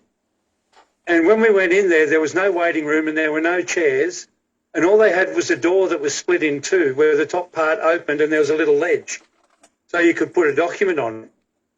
But when we were there and we were asking questions about birth certificate and all sorts of stuff, and the actual head of the office came out down the hallway to talk to us because he wondered why we were there. And it was obvious to us that they exist and that they're there to perform a service, but they never expect to have anybody waiting. They don't deal with very many people. And when we're trying to work out what they do, what I said earlier, it's basically this. If you're asking questions of an authority and you can't get answers, you pay us and we go in and we get the answer. So it'd be worthwhile testing. I've never tested it. But so the IPC, you can look it up. They've got a nice emblem and you'll find they're involved with lots of things. So I'll chat that. Now, we've got a hand up. Did you want to round off there with Wayne? I'll just leave it because I'm basically answering questions. Charles had his hand up for a while. We better let him in. He's looking frustrated there, wants to get it out. G'day, Charles. Go ahead, Charles. No, not frustrated. Just sort of saying good day. Sorry, James, if you wanted to ask something more. That Information Privacy Commission might have been so private that they don't even want to know that they don't want anyone to know that they exist. I think there's something like a lot of other things where they have to be seen to be doing the right thing, or they have to be seen to be giving you access to stuff, or they have to have something. It doesn't mean they have to tell you that they've got it. I think there's one in each state and territory. There would be. Yeah. I just wanted to mention a few things that Keifel, I heard she was going. Did you hear something like that? Keifel, no, I haven't heard that, but we actually made application for her to supply the oath she took, but she's not answering it, so she might be doing a bunk. I don't know. How do you find that out? I don't know. James is just retiring. Yeah. Wayne, in 2017, Yep. when you seized Western Australia and the Green Book. Yep. That was 2019, the Green Book. 2019, yeah. Yeah. And did you seize anything else? I seized the 3 lawful tiers of the state parliament. I did it in 2 parts because I knew I had to have recognition they'd received it. So I seized the executive and the judicature, and when I got an answer back from McGowan mouthing off saying he's not going to take any more stuff, I knew he had it. That was the evidence I needed. So I then seized the Legislative Assembly and Legislative Council, and he did the same again. So by doing the 2 very close together, he answered both with a letter confirming he had it. What I seized in Western Australia, I listed everything we should have and didn't have. And then in 2019, I left it to there on the 7th of January to seize everything in this country, in assets, all the laws, statutes, and hold them in fraud, their green constitution, and hold that in fraud. So the only way back out of it then was to go to England and prove I had no right to do it, and they can't do that. Rules, acts, regulations. Yeah, every bit of legislation they ever put to the Parliament, both federally and state, the whole lot in this country, and that's in the document. And when you took it to the Privy Council, did you know, did they just tell you that there would be a 12-man committee, which was different to the Privy Council? No. How did you find out? They've got a good system in England. If you don't get any satisfaction, you can immediately, and within 20 days, get all the reasons why. So what we did is, a friend of mine I have was doing FOIs to the House of Commons, and he was put onto this gentleman and told exactly what it was. But then the High Court told us as well, the High Court of England, because they are in control of the Privy Council, and when we objected to the answer we got it back from them. So we knew what they deal with. Now we know that this gentleman and some of his people came here and had words with Turnbull. who? Turnbull, and had him removed from the Parliament because he claimed Norfolk Island, Lord Howe Island, and Christmas Island as a possession of Australia, and told England to stay out of it because they wanted to set up our High Court on Norfolk Island. Well, he came out here and said, pull your head in, it's a territory of England, and Australia has to look after it. That's a different issue again. So Wayne, in that area, we've got people that are telling people that that's where our true High Court is. It's in Norfolk Island. Well, that's actually not true, because it can't be, because it's outside Australia and it has to be inside. Yeah. Whether they like it or not. But that's what Turnbull was. Okay, so let's go in that area, because we know we've got the Acts Interpretation Act 1901 and that it's the Compilation Act. So there was things entered in later on, for example, Norfolk Island and others through 1973 to 1976. Yep. So in the original Acts Interpretation Act, or through the Constitution, the 1901, yep, is there any indication that Norfolk Island, Christmas Island, Cocos Islands, etc., are part of the definition of the Australia that we know through the Constitution? Absolutely not. Thank you. Keep going, Charles. Did you want to continue on, Charles? The machine kicked in, so I just muted myself. Yeah. A lot of people are following what you're doing, Wayne, over here on the East Coast. And I don't know how you see it, the future moving forward. Yeah.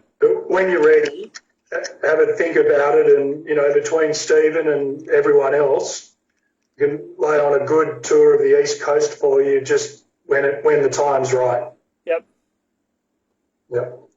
Well, we are looking at coming over there as soon as practicable to us, which will be probably within before Christmas. We hope to start going there, especially to South Australia, because we already tried that. So what we need, we were stopped from that because I got sick. That's why I've lost so much weight. I never ate for a month, and I'm still recuperating, and I lost 11 kilos. So that's a heck of a lot of weight. But I'm fine physically. It's just this bug kept annoying me. But anyway, I'm over all of that, and we are ready to come over there and lecture to people in relation to the Constitution. And it involves questions while you're actually lecturing. You start a lecture, if someone sticks their hands up, you stop, answer that question, because I find it's very, very difficult for people to remember when you've got a 3 or 4 or 5 hour lecture, which they usually run into, for somebody to remember to the end to ask you a question and put it in context. So that's how we run them that way. And all we expect is we need whatever it costs for fuel, and we'll have our own accommodation because we're going to have a vehicle specially fitted out for that, and whatever it costs to buy food. So next to nothing.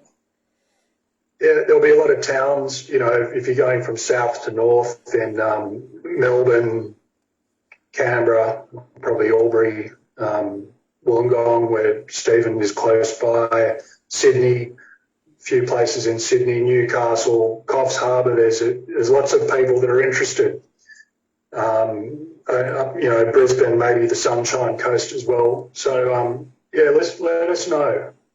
Yeah, well, I've been to Lura in New South Wales 3 times, and until the gentleman there got killed in a truck accident, they were running it out of there. I've been to Melbourne about 5 or 6 times in 2017, and I've been to Tasmania once. Because I couldn't go back there because of things that were happening at home with my companies, and that I was folding them up, and I was locked in the Supreme Court, a huge big case where they were trying to steal all my patents. So I'm not going into that because it'll take hours, and I'm not going to even explain what it's over. But the thing is, they tried to steal patents. We are interested in teaching everybody, which is what we will be doing as much as we can. If the priority changes, we're getting together to do something important. Then the location of where we all are might not matter as much, but anyway, we're all in touch, so that's good. Thank you. You're welcome. When it comes down to the teaching side of things, Wayne, there's a lot of distraction. There's a lot of people pulling people in all sorts of different directions. Now, my own opinion of things, for what it's worth, and I say it's my opinion, is that there is no way forward that doesn't encompass the Constitution. No, that's absolutely all these other things might be some sort of coping mechanism in the meantime, but ultimately we must remove the evil that's been doing everything that they've done, particularly in the last 3 years. But I've been tipped into this field for over 20 years, and this is just like icing on the cake for what they've been doing. Oh, yeah. So do you think people are wasting their time in those other areas? No, nothing's a waste of time while people are discussing the discrepancies in our governments.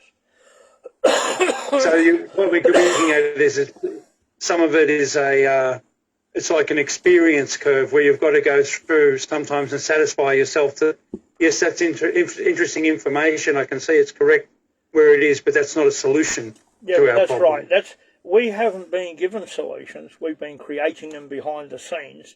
The reason is, as I said before, if you let them know exactly what you're doing, they're going to block you. So rather than do that, we've gone after the solutions. But all I teach is the Constitution and previous decisions of the High Court, whether the court is sitting lawfully or not, that comply with the Constitution and give the correct interpretation according to the Red Constitution. Now, now when you say Red Constitution, that's the Quick and Garran? That's the Quick and Garran, the red one, because that gives the best interpretation of the Constitution that I can find. I have all the others, so I bring them with me anyway. Yeah, so what's the green one called, apart from the green one? Apart from that, I call that the mucus one, because that's its value. But that is produced in China for the government, and it's double the price of the maroon one, or red one. Yeah. And it doesn't have the interpretation of the people who put it together. The red one, the reason I call it ours is because it is has the Hansard of the interpretation, and which is a public record. I mean, it contains stuff you can't get out of anywhere else. But the interpretation that's in the green one is opinions by professors of law that are actually teaching students government policy and not the facts. And that's the problem we have in this country, is the amount of lies that are being told to students, and they're believing it. They're changing our history. And I studied history at school. I can remember the majority of people who came to this country. Hang on, I have another drink of water. I get itchy throat. You're right, mate. There's a bit of that going around. I'm getting over it, thank goodness. In fact, it doesn't do it very often. It's just when I talk too much. It's just how it happens. Look, now I can see going forward, there is places where we can have people experiencing courts who can come when I lecture, and instead of turning it in a one-day thing, do it over a weekend and have several speakers like Tim and Dick, if he's willing, or Abel. There's lots of people who have experience, like even James, because his experience is invaluable to people who are going into court. You know, I can say I've done this. Yeah, I have. I've been in and out of the courts. I've proved the judges sat in treason and fraud and stood up to the Chief Justice of Western Australia. Boo-hoo. That means nothing if I'm not going to get out there and teach people exactly what I did and how I did it. Now, all the other people, just what I did doesn't cover everybody's avenues, because I did it in a particular area using the Constitution and decisions of the High Court.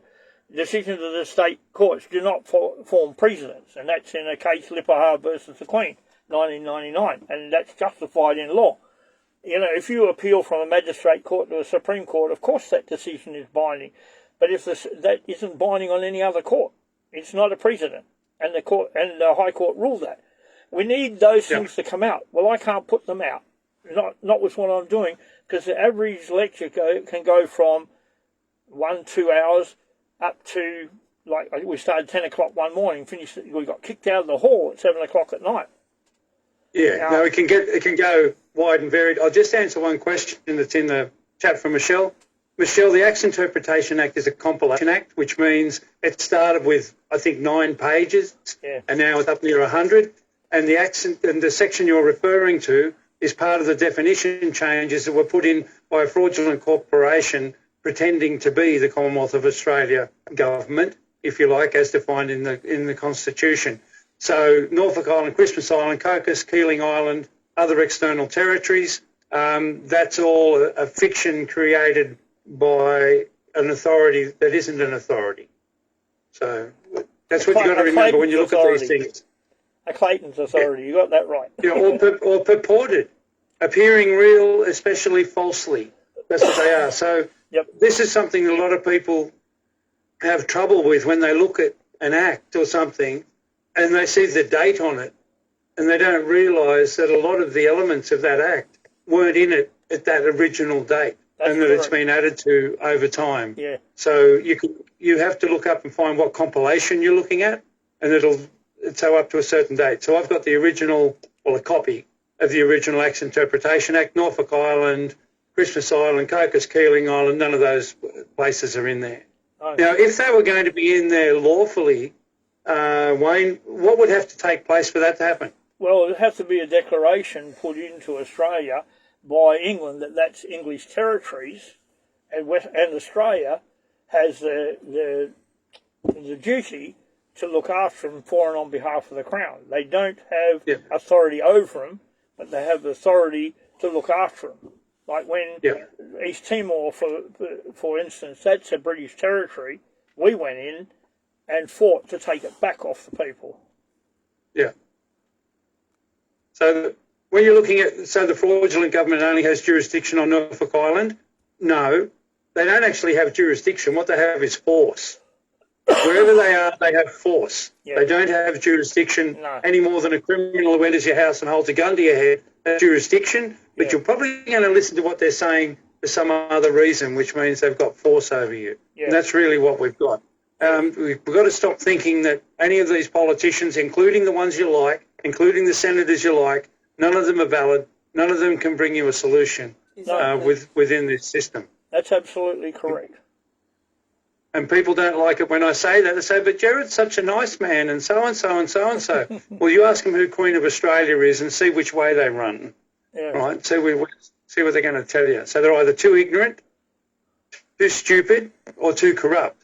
And I think a lot of it is making people, to give them the impression that these problems can be fixed from within the system.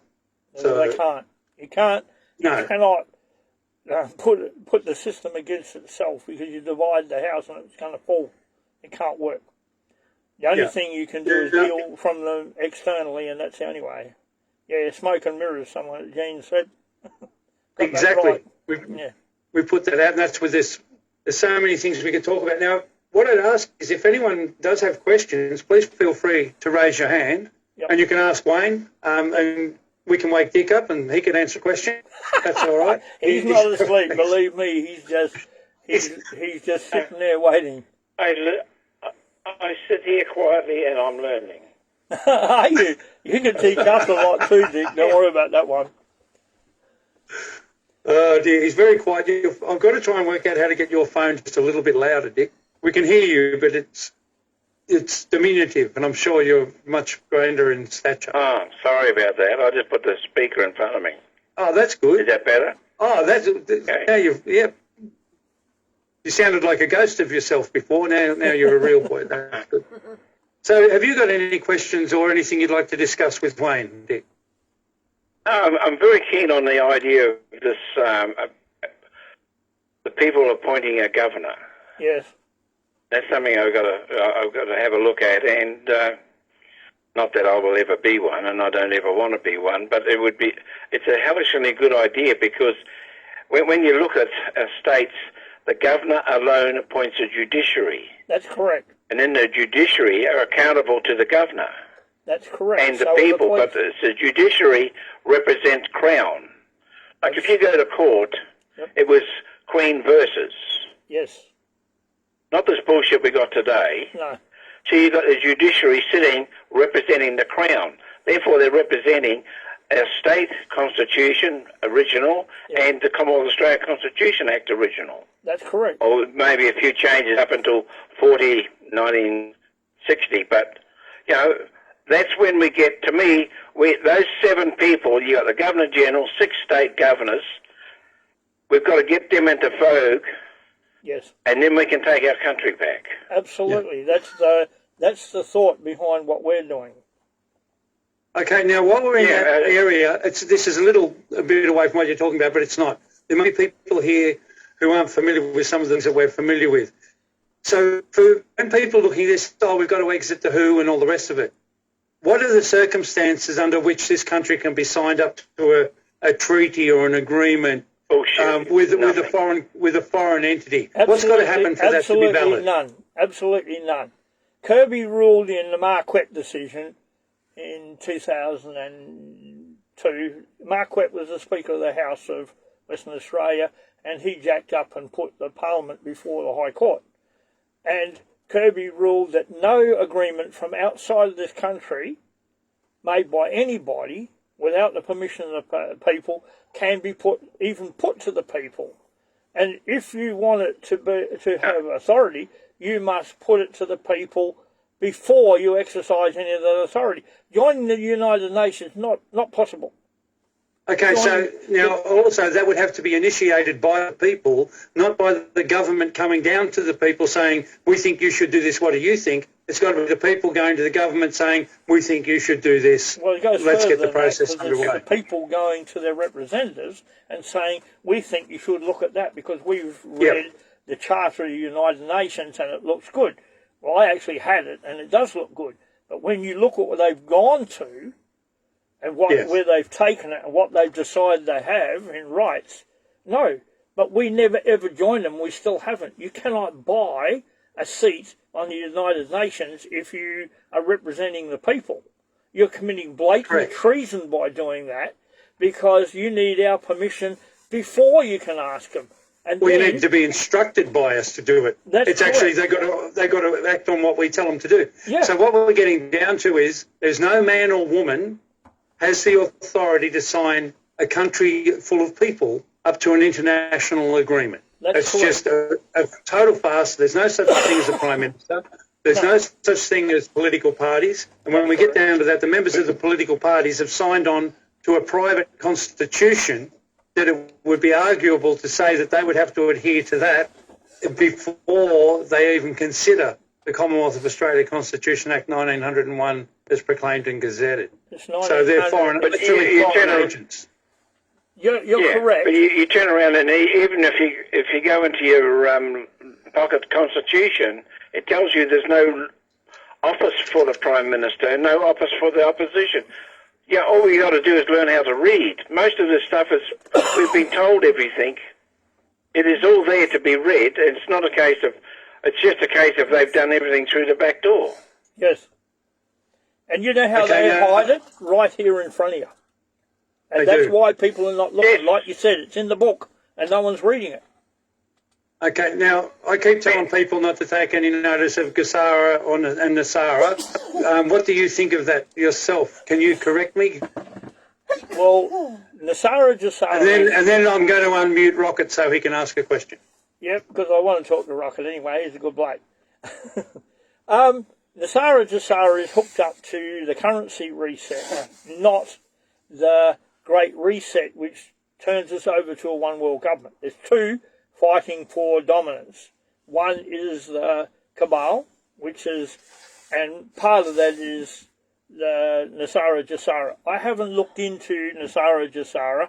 I've just had an opinion on it, but I need to, because there's a lot of people in this country have gone into their great currency reset where all the currency goes to one standard of less than 5% right across the board. Now, Brazil, or the BRICS company, which is Brazil, Russia, China, India, and South Africa, have all joined it. And a lot of other countries are joining it. So it follows that more than likely, if they push the American dollar out, we're going to have to go into it, whether we like it or not. We don't have that choice.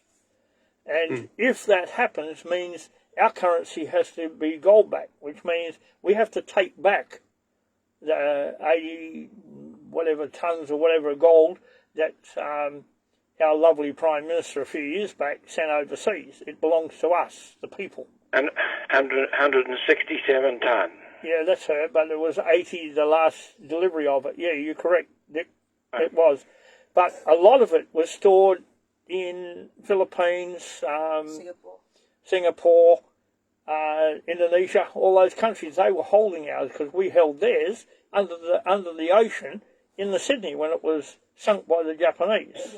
And that's one of the things I got stuck into them over, because they've concealed war graves, but I'm not getting into that tonight. It's on my Facebook page. There is the Nasara Jassara. I'll let you know when I read it. I'm planning to read it in the next couple of weeks. Well, I've been aware of Nasara Jassara for over a decade. Yeah. And it always just seemed like something that was, it's great because everyone's going to get everything they need to live, and it's all going to be wonderful, and we're all going to get a bank account with heaps of money. Well, all sorts of stuff. What we were deciding today, we were talking about the King James Bible, since that's all nonsense. So it can't happen until everything is changed. There's a whole set of rules set down in the Bible, and that's our common law. I'm not religious, so I'm not talking on a religious point. I'm using it as it's set up as a guide based on that, and so far, the majority of what it is already happened or going to happen. Now, what is I can see happening, and someone else is saying exactly what you are, everything is going to be rosy, we're going to own nothing and be happy. That seems to be what Jasaras are out. That's why I want to read it before I pass a comment. Then I can come back and say, well, I don't agree, let's tell them to shove it, we don't want it. We want the currency reset because it means everybody in the world participates in a system where we're all equal. No longer can America jack up their dollar. I mean, go back to when Bob Hawke floated our dollar. Now, we went from our dollar was worth, well... It's the opposite way around. Yeah, America was worth nothing compared to ours, 85 cents about against our dollar. And suddenly our dollar was worth nothing. Yeah, so we really... It went down to 50 cents of the American dollar. That's correct. A lot of companies went broke with it. Yeah, and they did it deliberate so they get control of people's assets. They're pulling, for instance here, they're pulling around between 350,000 barrels a day out of the oil well at Dongra, and that can be put straight through a filter to make sure there's no dirt in it and run trucks on it. It's the best, finest oil you can get anywhere in the world. Well, why are we sending it overseas when all our trucks can be running emission-free on that oil? Because we got crooks for government, and that's the problem. The Northwest Shelf gas is all going to China. We can't even buy gas in Western Australia. New houses can't have it on, and they're cutting it out of the houses. You have to go electric. Why do we have to go electric when you're giving our stuff to China and they're paying 3 or 4 cents a litre in China for our gas? And when we buy it here in Geraldton, it's $1.59 a litre. Now, how do you justify Wouldn't the main that? reason for getting rid of the gas be because it's easier to turn off? Like they don't want you to have, once you got the electricity. Sorry, once you got the electricity, it's a lot easier to get rid of than the gas. You're 100% correct, and somebody's just put it up here. And, well, it's $1.92 there to wherever Gene is for a litre of gas. That's absolute stupid when it comes out of the ground for about 2 cents a litre. And gas is coming on everywhere, so darn cheap. Well, why are we sending it all overseas when, if they want to get rid of emissions, if they reckon our globe's warming up, which is nonsense. I mean, I'm not going to get into that argument because it's crap. I know what emissions are. I know where exhaust emissions go. I deal with that. That's one of my specialties in designing fuel systems. I know the emissions. It comes out the exhaust and it hits the ground. That's what the grey crap is on the road when it first rains. It doesn't go up to the atmosphere. If you think it does, you believe in fairies, because a volcano blows its emissions 15 to 16 kilometres in the air, and it goes back and fills up the valleys with gas, and gases everybody. It's carbon monoxide, carbon dioxide, and sulphur gas. Now, if that's happening, it dissipates into the ground. So how does a lowly old car, I mean, you're looking at 2, 3, 4, 5,000 degrees centigrade in the blow-off from a volcano, how does the car, where the exhaust temperature at the back is around 20 degrees Celsius to 35 in the middle of summer, how does it go up there when it can't? How's it going to lift it up there? It's all lies. I proved it. I proved I can run a car on 0 emissions, and when they had this dispute over AdBlue, I showed them it's only urea. We produce urea. Why are we buying AdBlue out of China, which is the same thing? How ridiculous are we?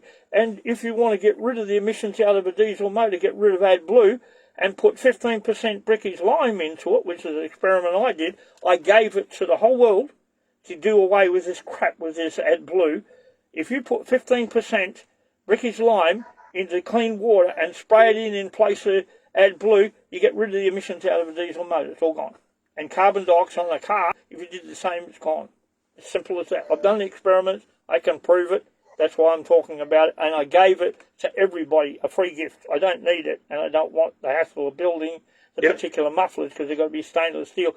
But it can take cap converters and all that garbage off cars because it does away with a lot. Simple. Fair enough. Yeah. Now, Rocket is waiting patiently to speak. Sorry, Rocket. Yeah, we better talk to Rocket. G'day, Rocket. Hey, Wayne, how you going? G'day, Dick, Stephen. I'm very well. The American military use 48 million litres of diesel a day, which is about 125 1,640,000 kilograms of carbon, and we as human beings, or if you want to call us, or people, put out 20 tonne of carbon a year. So we're really the carbon problem, eh?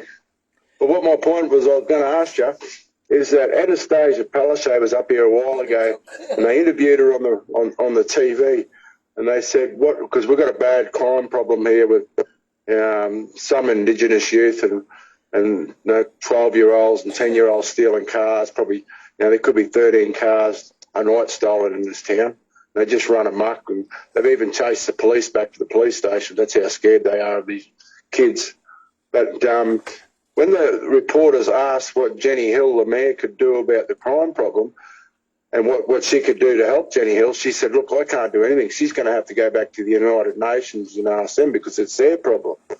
So with you saying that with getting what you're doing with the Crown, where does that authority overrule the United Nations? When they're really ruling the country now, because they're only CEOs put in place.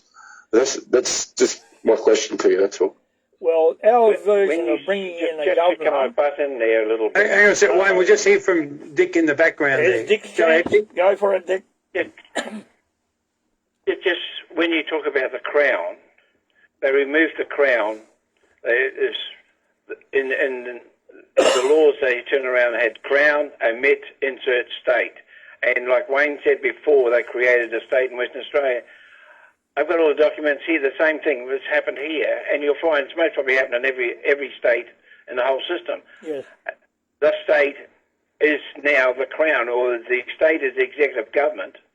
So when you turn around, like Crown Law took me to court to shut me up at one stage, and I couldn't understand why they would take me to court instead of standing with me with what I was going to court with. But the thing was, they had changed the definition of Crown, and the Crown... All the Crown Law was sitting there. They were representing the executive government, which is a corporation, not the Crown as we think of it as. Yeah. Okay. Yeah. Well, I've been in court where the Crown prosecutor was being called... Brown. But he was being called... Sorry. The judge or the justice or whatever he was calling him Mr. Crown. Well... Mr. is a derogative statement anyway, but yeah, I understand where everyone's coming from, including you, Rocket. When you're dealing with kids, and I know you've got a problem with them because it's in basically every state, and how to deal with them is go and talk to the parents because it starts there, and see how you can assist them with their houses. Try and start youth groups where these kids can practice what they're doing. And not breaking and entering and stealing. I'm not talking about that. Where you get them, like here we got police boys, I don't know if you've got it. We teach them karate, cage fighting, mixed martial arts, gymnastics, all that stuff is taught to them. It gives them something to do and use some of the energy they've got. These kids are not stupid. They just do stupid things because they got no one to guide them. I sound like a counsellor, but I'm not. I've worked with these kids. And they've tried a lot of this, Wayne, but there's no funding for it. There's been that many people come forward, elders and everything, to set up these things, from even to take them out onto cattle properties. They've got cattle properties to put them on, to go out there. There's just no funding, and the interest really dries away in it, and then they're back out there again. They're locking them up one night and letting them out the next morning, and then they're stealing that night again. Yeah, absolutely. We've had kids when I was in the children's court and the prosecuting, they were doing 15 to 20 breaks a night, the same kids, and they were in and out of the court every day, and they were getting let out on bail every day. And that went on for months and months and months before they decided to do something about it. But in relation to the funding, there's $3 billion a year given to the Aboriginal corporations, along with all royalties from all the mining. Now, you should be able to access those royalties, but above everything, that money given to them, that's for Aboriginal people. It has to be used for Aboriginal people.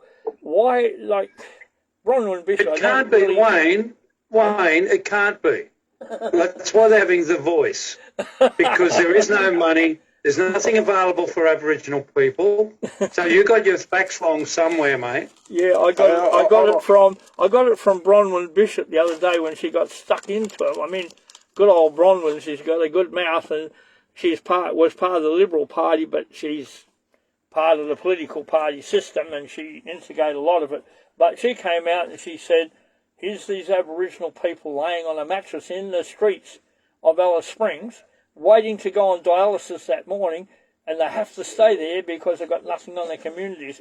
There is, and working with the Aboriginal elders, which I do quite often, I know there's billions going into these corporations, but it's been siphoned off by the Aboriginal machine.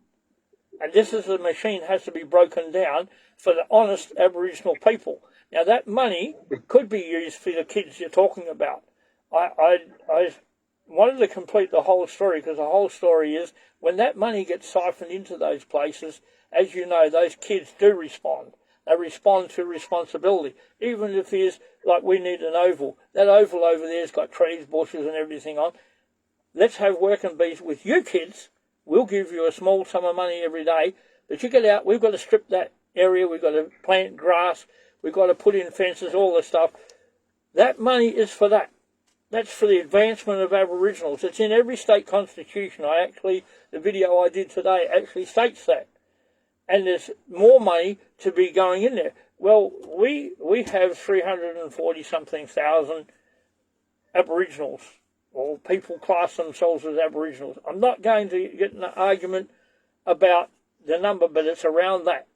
It's not 1 million or anything like that. It's 340-something thousand there, figures from the Australian Bureau of Statistics. When you equate the amount of billions going into the Aboriginal machine, which is what it is, that money should be put into the Aboriginal kids, into their education. So, like, the initiative in Geraldton is Geraldton Primary School. These kids get out of bed, they haven't got time, their parents haven't got money, they have problems with drinking and everything else goes with some of the people.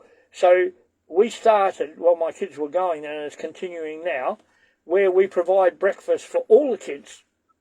They, instead of having breakfast at home, they come in slightly earlier and the breakfast is provided at the school. The funds come out from all the parents, but in the case of Aboriginal kids, it is funded by the local Aboriginal corporation. One of them does it. The other ones give nothing, which you've got to expect that's going to happen, because there are greedy people that want to drive around the latest Land Cruiser, a couple $100 grand, and all these luxury cars and live in big houses. I get all of that, but that's criminal. We need to expose them, both for and on behalf of you, Rocket, and those kids, because those kids are going to expect to be able to roam the streets and do whatever they like, and it's going to end up with some serious arguments and fights between the people who own the houses. I saw on the news not long ago where they turned up at the people's houses who had been breaking into houses and fronted them, and the police wanted to go there and move them on. No, go there and use them to help the police to stop them doing what they're doing. But it's got to go back to the corporations that are getting the money. If you need funding, they're going to have to provide it. The rest is there. The rest is there if you've got the money. Do you know how hard it is? Sorry, keep going. I do know how hard it is. I went and spoke to some tribal elders that had the money coming in and it disappeared straight away. And we did track it down. Like 172,000 was paid to an Aboriginal family related to the ex-Premier, Liberal Premier of Western Australia, and he was holding it. And we actually put in an application for a parliamentary review because this person was holding their money. Now, there is things you can do, and I'm sure, Rocket, being in that situation, you may be able to, or more like, not sure, may be able to find out who these corporations are. Freedom of Information will tell you, because of who you are, what money they're getting, and then demand to know where it's being spent, because it's there for the advancement of Aboriginal peoples. And it has nepotism. Yeah, Nepotism, that's where it's going, Wayne. Absolutely, And I understand what you're right up saying. there. But there's got to be a way where the people affected, which is the parents of these kids, can front up and use the Freedom of Information Act and find out how much money these corporations are getting, where they're spending it, and why they aren't putting it into their kids. I understand responsibility for looking after your kids to a degree. I got 8 kids. I've got 13 grandkids. I know the pitfalls in bringing up kids. I'm the second eldest of 14, so I really, know what goes on in a family unit. And some of us, but very few of my brothers and sisters got into trouble because, one, at a young age we were forced to work. We worked on our property, picking fruit, whatever we did. I milked the cow until I was 17, every morning and every night. There's things you do. When you occupy a kid and their mind and you teach them, you can do it. Having said that, these kids, those families need the money to do it. And that money is being made available to these Aboriginal corporations. We have to work out, and if I can, I'll help you by talking to the elders here, work out a way where we can force those corporations to turn over the money for the benefit of these kids so they don't have to run the streets, don't have to destroy property. Because it's so hard when you look at these kids. As I said in my video today, some of the best artists in this country are Aboriginal.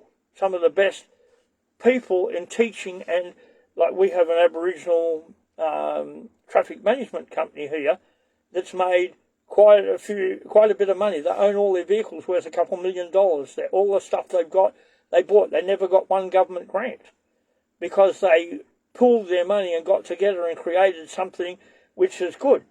Now, we're behind it. One of my friends is one of the owners. He's part Aboriginal. And they've turned it into a very good company. And now there's another one up north. There's companies working on the new road from north of Kalgoorlie through to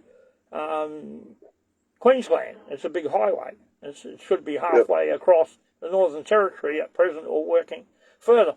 You know, all those jobs are available to those kids, but those funds must come from the Aboriginal corporations. They have them. So really, I'll have a look and see if I can find out how you go about recognising where the funds are going and who's got them and how you get it.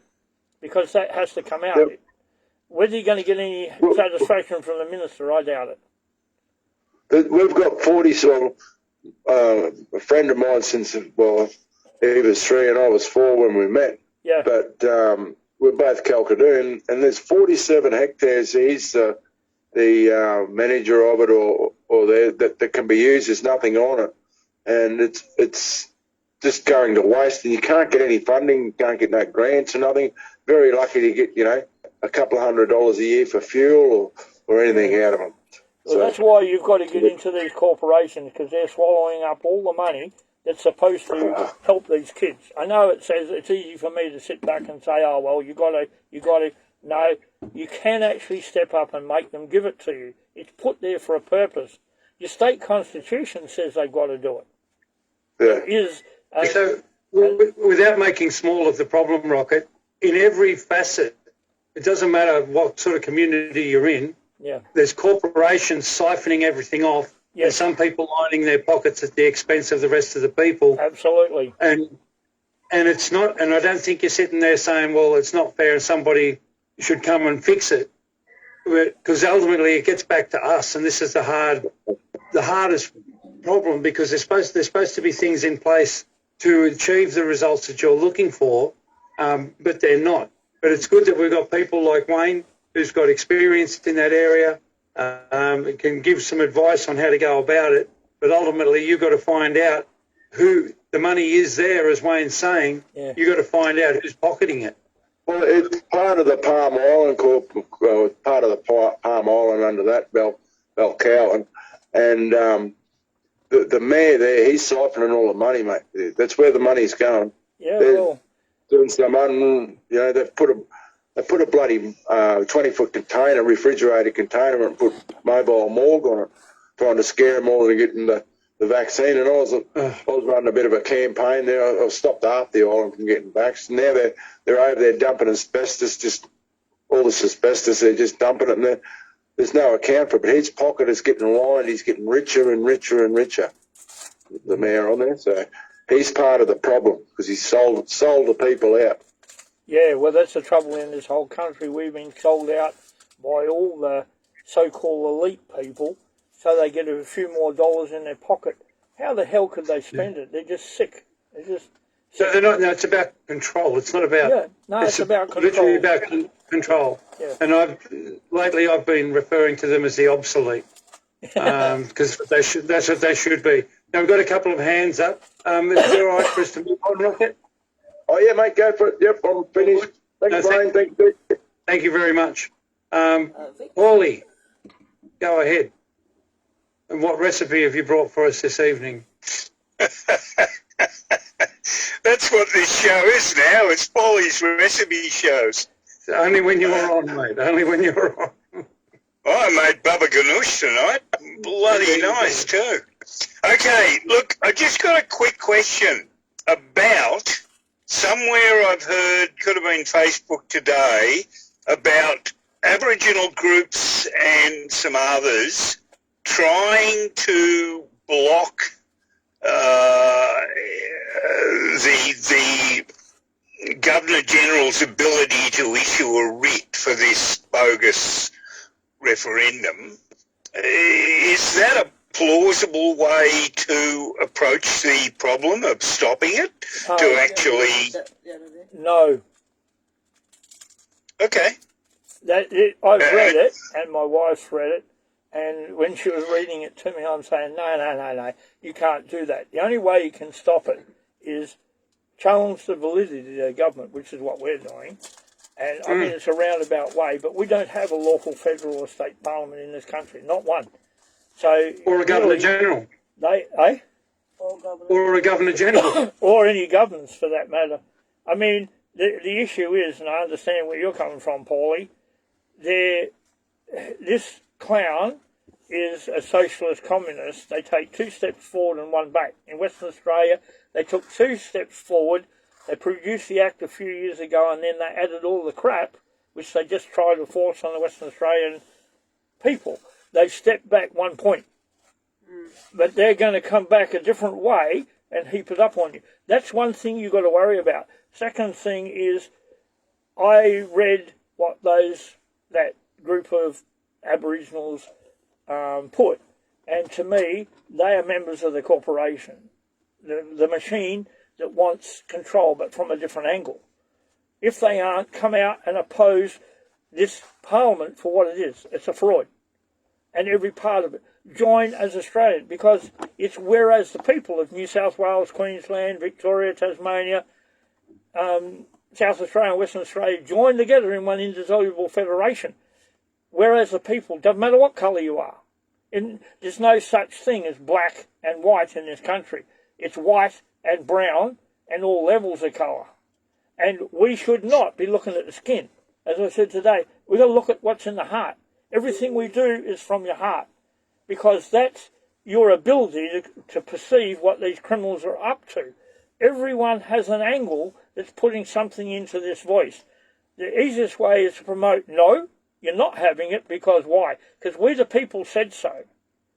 And if the people in this country say to the federal politicians, no, that's it. Because you don't have any lawful states to create the lawful federal parliament. So we have nothing.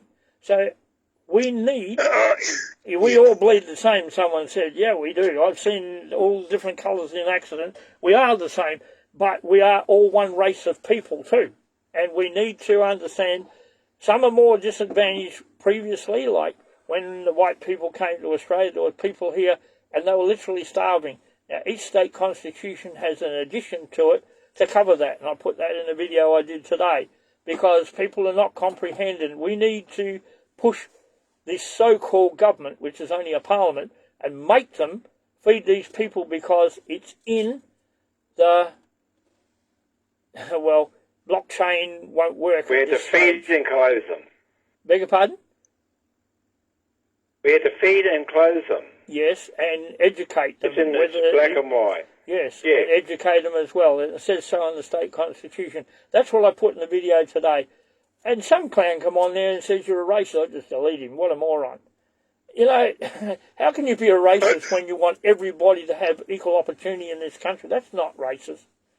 That's having a heart. Well, the other thing too, that when we're looking at the people who are voting, wanted to vote yes for the voice, we're already discussing all the money that's available. Yeah. That's just being siphoned off and not going to where it should go. Yeah. So all of these things, people that are crying of what's needed, it's already there. That's correct. It's already there. So why do they think more money is going to fix the problem when the money that would fix the problem is already being stolen?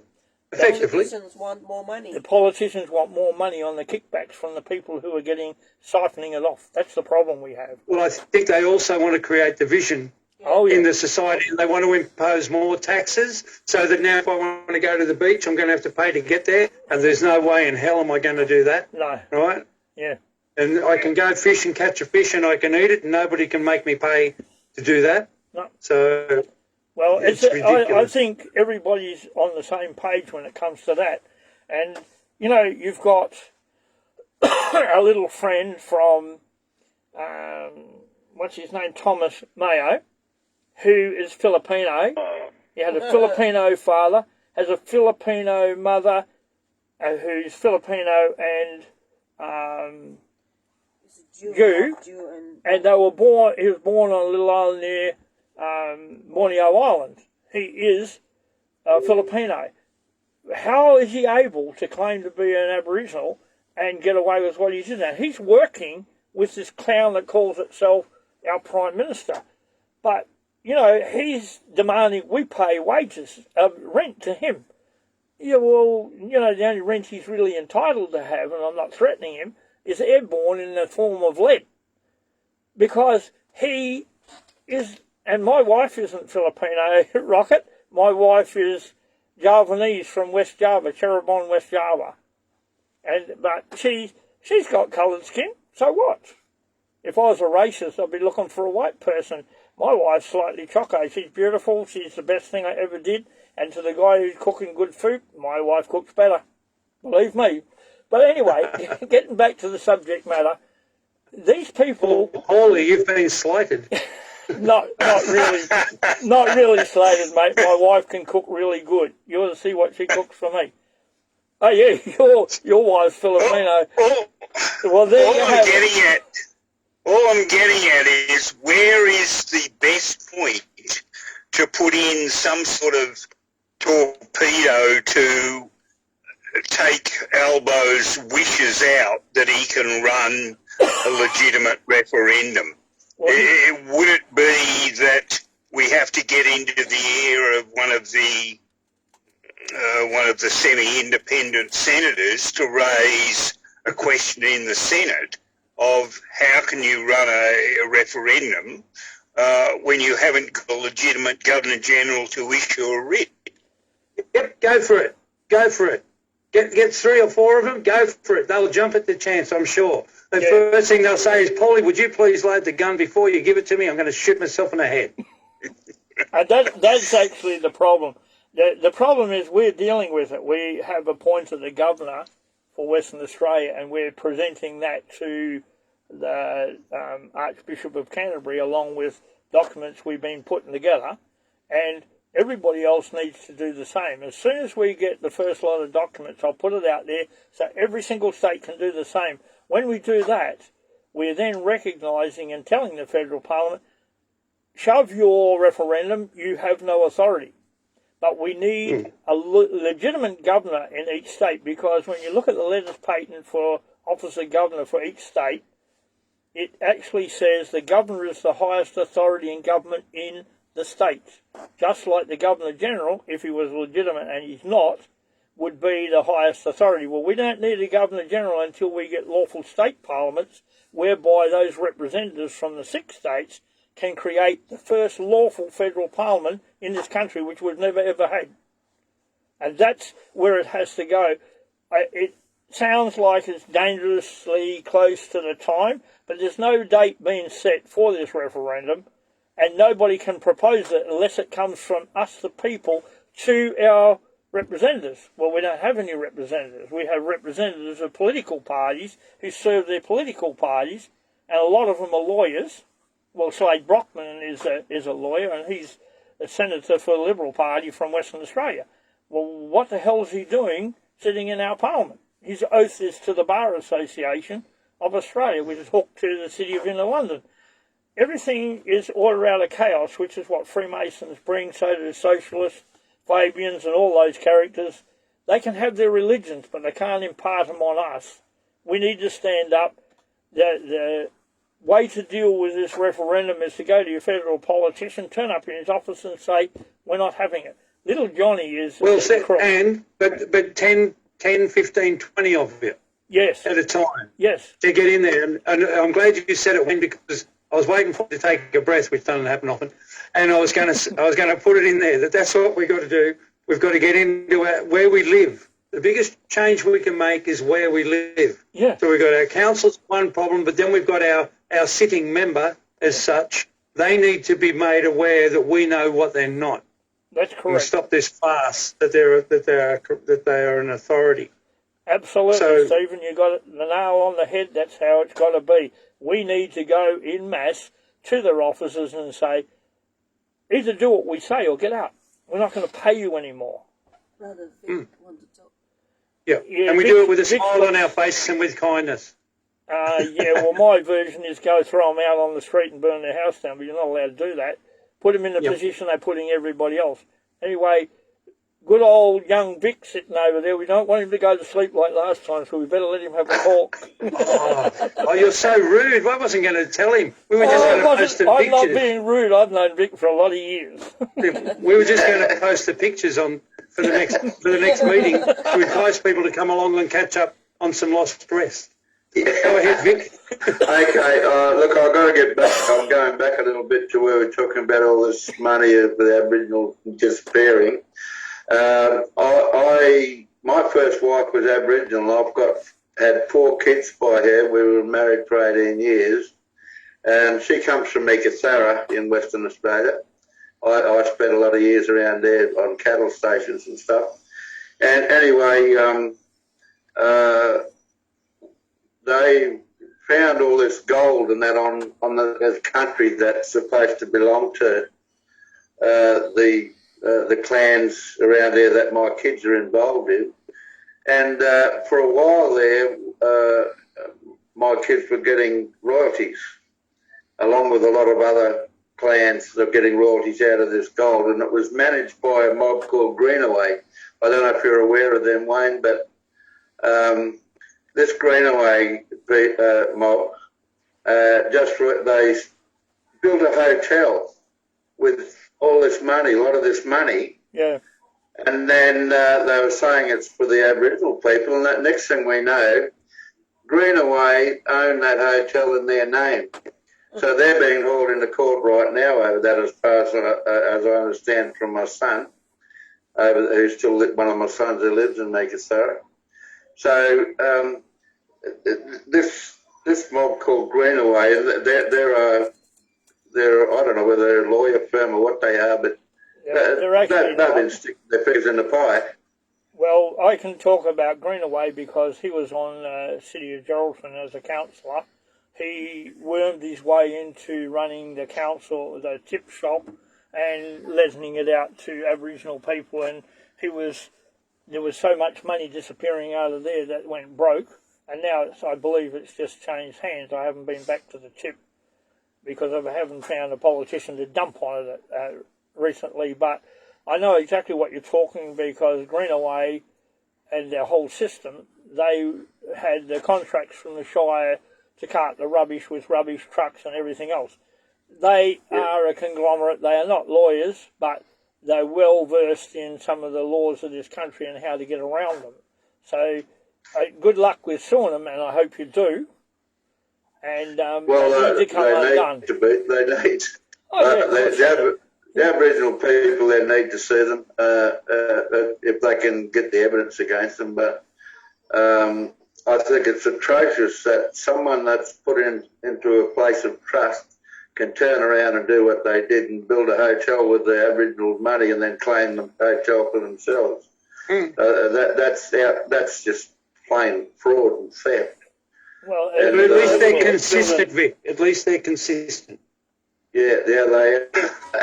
Now, just one more thing, because Wayne's on board, and a lot of you people, well, none of you would be aware that my eldest daughter, who's Aboriginal, her name is Christine.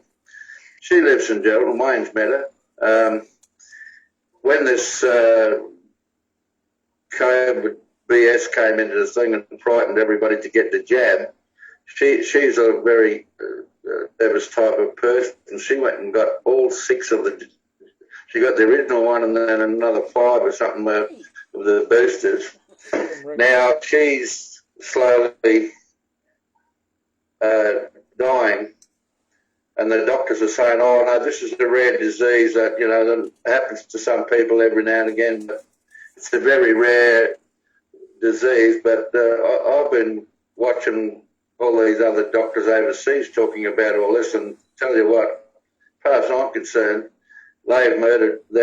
My daughter can hardly get out of bed at the moment because she's too tired. Her heart's slowing down, and they said that she could pass away at any tick of the clock. Yeah. And as far as I'm concerned, McGowan murdered. When she passed, as far as I'm concerned, she's been murdered by McGowan. There's no question about that in my mind. You got my sympathy, Vic. The video I did today, when I filed into the court here, which was against everybody here, against what they're doing, I did file a formal complaint against Mark McGowan and the Western Australian Parliament for conspiracy to murder, to commit murder in the legislation they put through the Parliament, saying we're going to hold you down and force you to take a vaccine. That is conspiring to commit murder based on the evidence from Pfizer and the documents I filed with them, saying that 8 in 1,000 people died from the vaccine. I know it's not going to help your daughter, but know this, we're working on it behind the scenes, and knowing you and meeting your daughter, you got my sincerest condolences, mate. I'm so sorry. Thanks, Wyatt. And the worst part about it is that because of my health at the moment, and I'm a long way away, I'm not going to be able to go over there, It's at this point in time. So I lost my son 3 years ago. That makes it hard. It is very hard. So sorry about that. Anyway, I'll get off now. I just wanted to mention about Greenaway and all that sort of stuff. Thank you. So you can see why I'm on board with all this, because I want to see McGowan and all them held to account. I do too. So we get back under our constitution. Yep. Now, I just ask people if you've got any questions or anything you want to say, if you could get in relatively quick, because we'll finish up shortly. What I'd like to see is if Dick has got something you'd like to contribute to in closing, or another sort of topic. No, the topic's all right. What Vic was saying, Greenway turned around and built a hotel for the Aboriginals. That would be the last thing in the world they would need. Yeah. It's sort of, I just don't know why it wasn't pulled up. Well, maybe they built it as an income source to benefit the Aboriginal people. That may have been the story, more so than somewhere to stay. That would be bullshit if they did that too. But sort of just to educate and teeth. It's just a massive waste of system, and I can remember when Whitlam created the industry of being Aboriginals, and I was in the late 60s. I was driving road trains, carting cattle out, and they had pride. And then when Whitlam created the industry and being Aboriginals and sit down, then he gave them all the sit down money and the grog. It changed the system over very quickly. Destroyed, sort of destroyed. Totally destroyed the system. And I can remember thinking at the time, one of the ministers in Whitlam's government, I'm pretty sure it was Whitlam's government, said, "We're killing the Aboriginals with grog." Another one pipes up and says, "Well, feed them a bit more." I think it's time we woke up to what the hell's going on in this damn country. Well, if you They know, eat the shit the same as us, so they're exactly the same as us. yes, We wouldn't like somebody else in their same system, for Christ's sake. yeah. Well, you're right, Dick. We've just got to wake up as people. Yeah. Yes. If anyone knows anything about Meekatharra, about 90% of the population are Aboriginals. And they're not the same ones you get in town causing disruption and that. I had the privilege of working there for 13 weeks in 1990, and I've become friends with a lot of them. They are beautiful people, and it's sad that some idiot has gone and built a pub to make money out of their misery, and they will, because they, for some unknown reason, they have an attraction to alcohol, and it affects them more than it affects us, simply because they've never ever had a brew of alcohol in their whole system since they first came here. So, it's criminal. I've got relations that worked at Arakoon. Yeah. And he was a carpenter and she was a school teacher. Yeah. They had their kids and everything there. There was no hassle. Whitlam came along, kicked the churches out, took over the place. Everybody sat on their ass, drank grog, and at some times or another, that became one of the most dangerous places in the world to live. Yeah. For Christ's sake, when are we waking up? Well, we had two Aboriginals. Voice bloody bullshit. Oh, yeah, absolute crap, isn't it? We had two Aboriginals working in the timber mill where we were, and they happily worked 3 days, and then the other one would take over, and they shared the wages. And that's how they wanted to live. Whitlam came along and they just walked out and said, well, we don't have to work anymore. We get all the money for free. And that's sad. These guys worked hard, but they just didn't want to work the whole 7 days. It wasn't in their makeup. They never were, they were never, climatised for a They were never workers beforehand. Yeah, well, they didn't want to work 7 days a week or 5 days a week like we did. We worked six days a week, sometimes. Did you say want? Yeah. But we're on the cattle stations out west where we were cutting belt stock and all this sort of thing, and we used to cart into Wynnum and things like that when the meatworks was working. But they worked the stations. They were perfect. Yeah. And the station used to feed the whole tribe. Yep. And then when Whitlam came in, the tribe was no good to the stations. They just got dumped into towns and out for stations. Yep. It was just wrecked the whole system. It did. It totally destroyed the people as well. Yeah. Okay. So we might wind up, I think. Yep. I'd remind people that Dick and I will be here tomorrow night. So and everybody else is also welcome. And we look to further the education, but we also appreciate people asking questions or raising issues, particularly where they want to try and pull the Constitution apart. They think there's something that's wrong there or whatever. We're not looking for people that just come along and agree, but we're looking for people to be correct and to learn what the facts are. And Wayne, it's the second time you've been here with us. I want to really appreciate and thank you for the way you share your knowledge, the way you present things. And it's great, I think, to have you and Dick in the same space. We might have to look at whether we can have some sort of a program where we look at teaching the basics of the Constitution. I've said to people in the community meeting last night, I said, you don't all have to learn the ins and outs of the Constitution. No. And you've got to do the different things, the facets of a community that people undertake. Yeah. But if I'm doing something, speaking about a law side of things and the Constitution, you need to have enough knowledge to know that you're supporting me. Yes, because for the right reason. So there needs to be a basic awareness of it, and then you undertake what your specialty is, which might be growing food, caring for people, whatever. We can't all be doing what you, for example, Wayne, what you're doing and what Dick is doing, because we need more things in our community. Absolutely. So, but we do need to know. I don't think people should just blindly follow, but there's some fundamental basics. There might be 10 items that we could put out that show with the Constitution why it's the valid thing that people should be are looking to support and holding their politicians to account and getting rid of them. Yeah. So we'll kick off tomorrow night, and Dick's going to have a lot of great ideas for tomorrow night on what we can share with people. Aren't you, Dick? He might have to do all the talking tomorrow night. I might not be able to make it. But two things come up. Rita May from WA, she's working with us. She just said, look at the West newspaper tomorrow, the ad's in it. And the other thing is somebody else asked, where can I get the Constitution?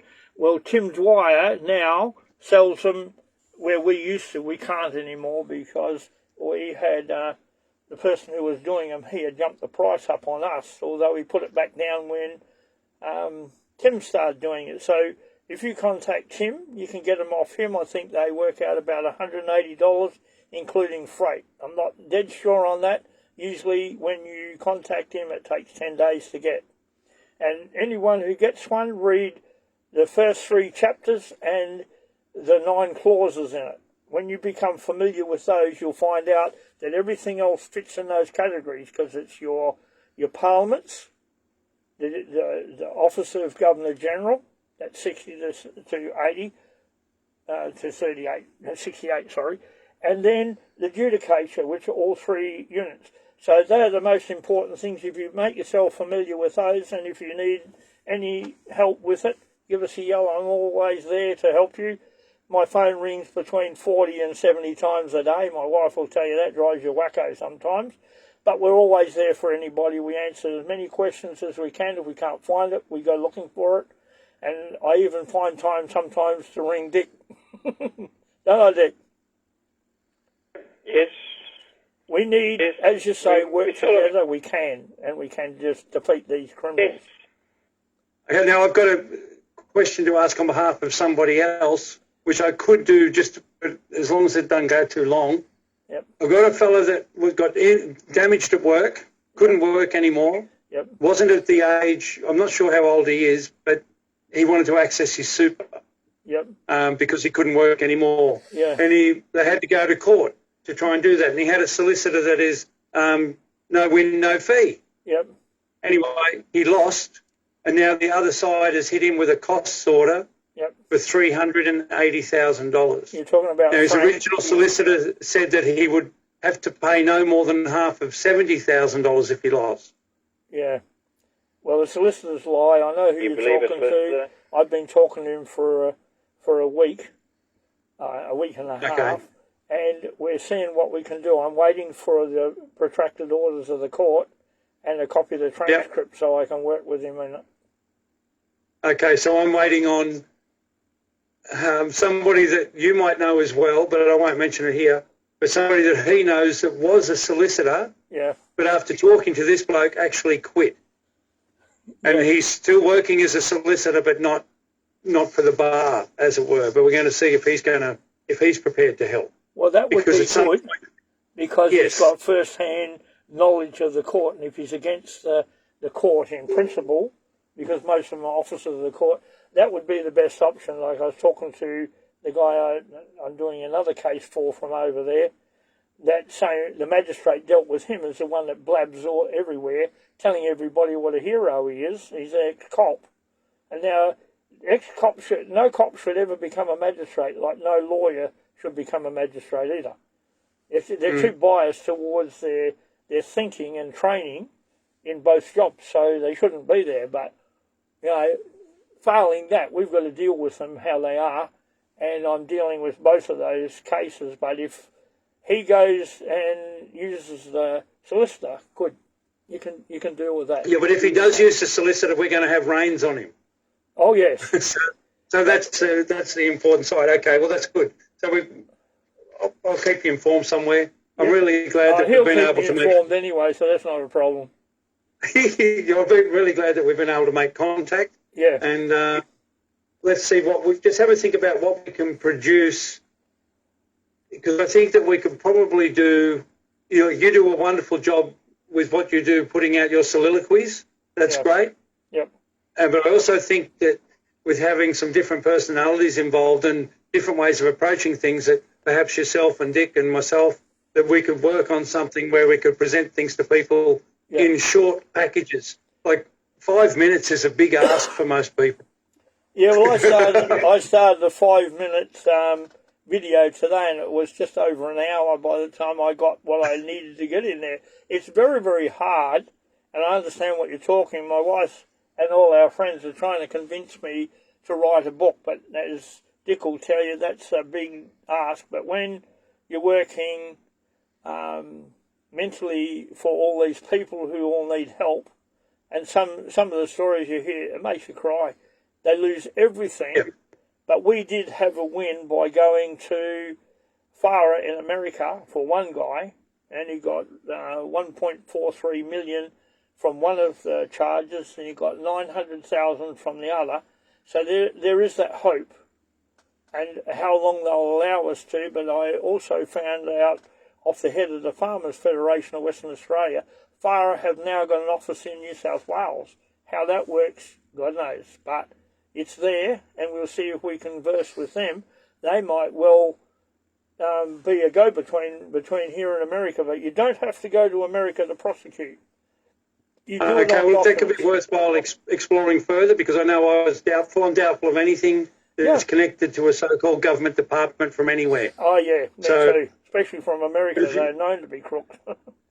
Well, yeah, just a little. I agree with you, Rocket. That's a good saying. Just something come up on the screen from Rocket. Oh, okay. I didn't see I'll that. contact some of the corporations I know here. One is 1,300 k's northeast of Carnarvon. We got a big state here, so we got a long area. I know some people there, the CEOs and all. I'll talk to them and find out how we can find out how much these people are getting and how we can get them. TNS, everything. How do you find out solicitors' insurance provisions? They go to the Legal Practice Board. They'll tell you. Okay, so I'll just put it up on the screen so you can see. But just from last week, I did some editing and put some things together. They're only short. Yeah. But if you have a look on the screen now, you'll see that these ones up on the Dick can't see them because he can't see through his telephone. We got 1, 2, 3, 4, 5, but that one there's done 5,500 views. The others are shorter.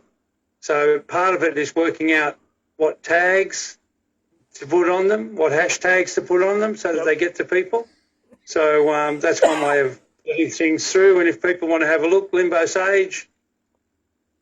And what I'm looking to do is put out short grabs of information to help people get hold of things. Because if you go too long, like most of these things here, they're a minute and a half, 2 minutes. And if I think I've got a bit of an audience, I might stretch out to go to 5. But it's amazing the drop-off, the amount of people that you lose once you start going over a minute and a half or 2 minutes. Yeah, well, I spent the first 3 or 4 years doing written posts for Australia, and that was a waste. I was getting between 90 and 200 views. Wasn't until I got stuck into that ABC, Australian Bulldust Club reporter outside the court and pulled her apart. We got 154,000 views in 4 days.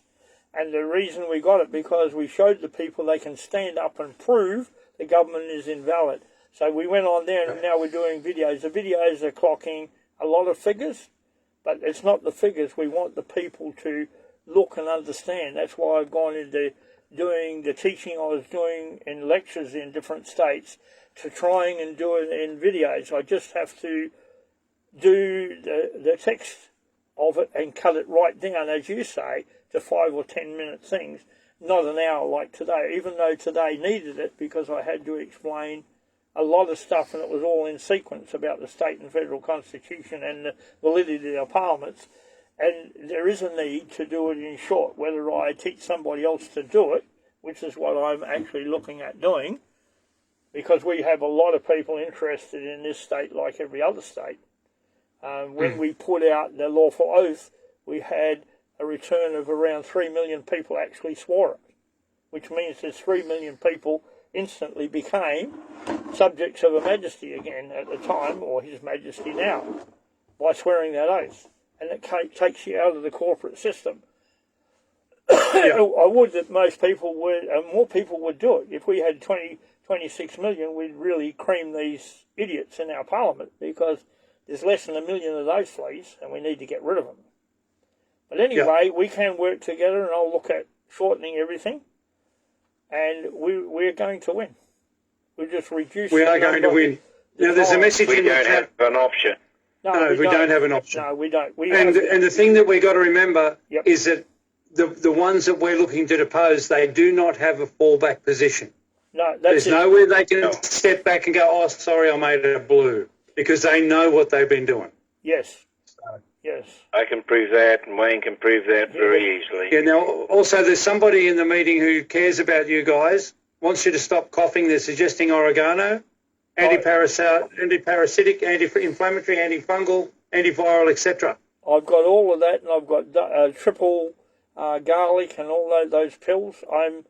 I've gone from not being able to eat and losing huge amounts of weight and with absolutely no energy. And oregano oils, I trade all. The cough is just an itch in my throat, and if I talk a lot, it aggravates my throat, which was a bit hoarse after coughing and vomiting and everything else for over a month and not being able to eat. So thank you very much for all the people. I've had a lot of people put stuff to me, and I've tried it, and I tell you, I am a walking chemical factory on alternative medicine. And that's how it is. Not chemical, it's on the allopathic medicine is the alternative medicine. Well, that's what I've been using. I mean, you mate, I've drank and eaten some concoctions that my nose turns up and crawls up behind my ears. It doesn't like the smell. So, but it works. Have you eaten green ant bums? Green what? Ant bums. No, I don't think I'll go to that. No, well, that's a suggestion from Rocket. Now, I've got two people that I'm just going to admit these two people, and then as soon as they've got their seats and they're settled down, I'm going to end the meeting. So we'll say good night to Grant. Thanks for coming along, and you can catch up with us tomorrow night or look at the recording. So thanks very much, Wayne and Dick. It's time to say good night, Dick. Yeah, we'll go. Good night, It's only 8:25. Good night. It's only early. Good night, Dick. Yeah. Good night, Vic. Good night, all. Thank you very much. Night. Good night. See you again tomorrow night if you're up to it. Goodbye. I'll try. Thanks, Wayne. See ya. Bye. Oh, Vic. Bye, all.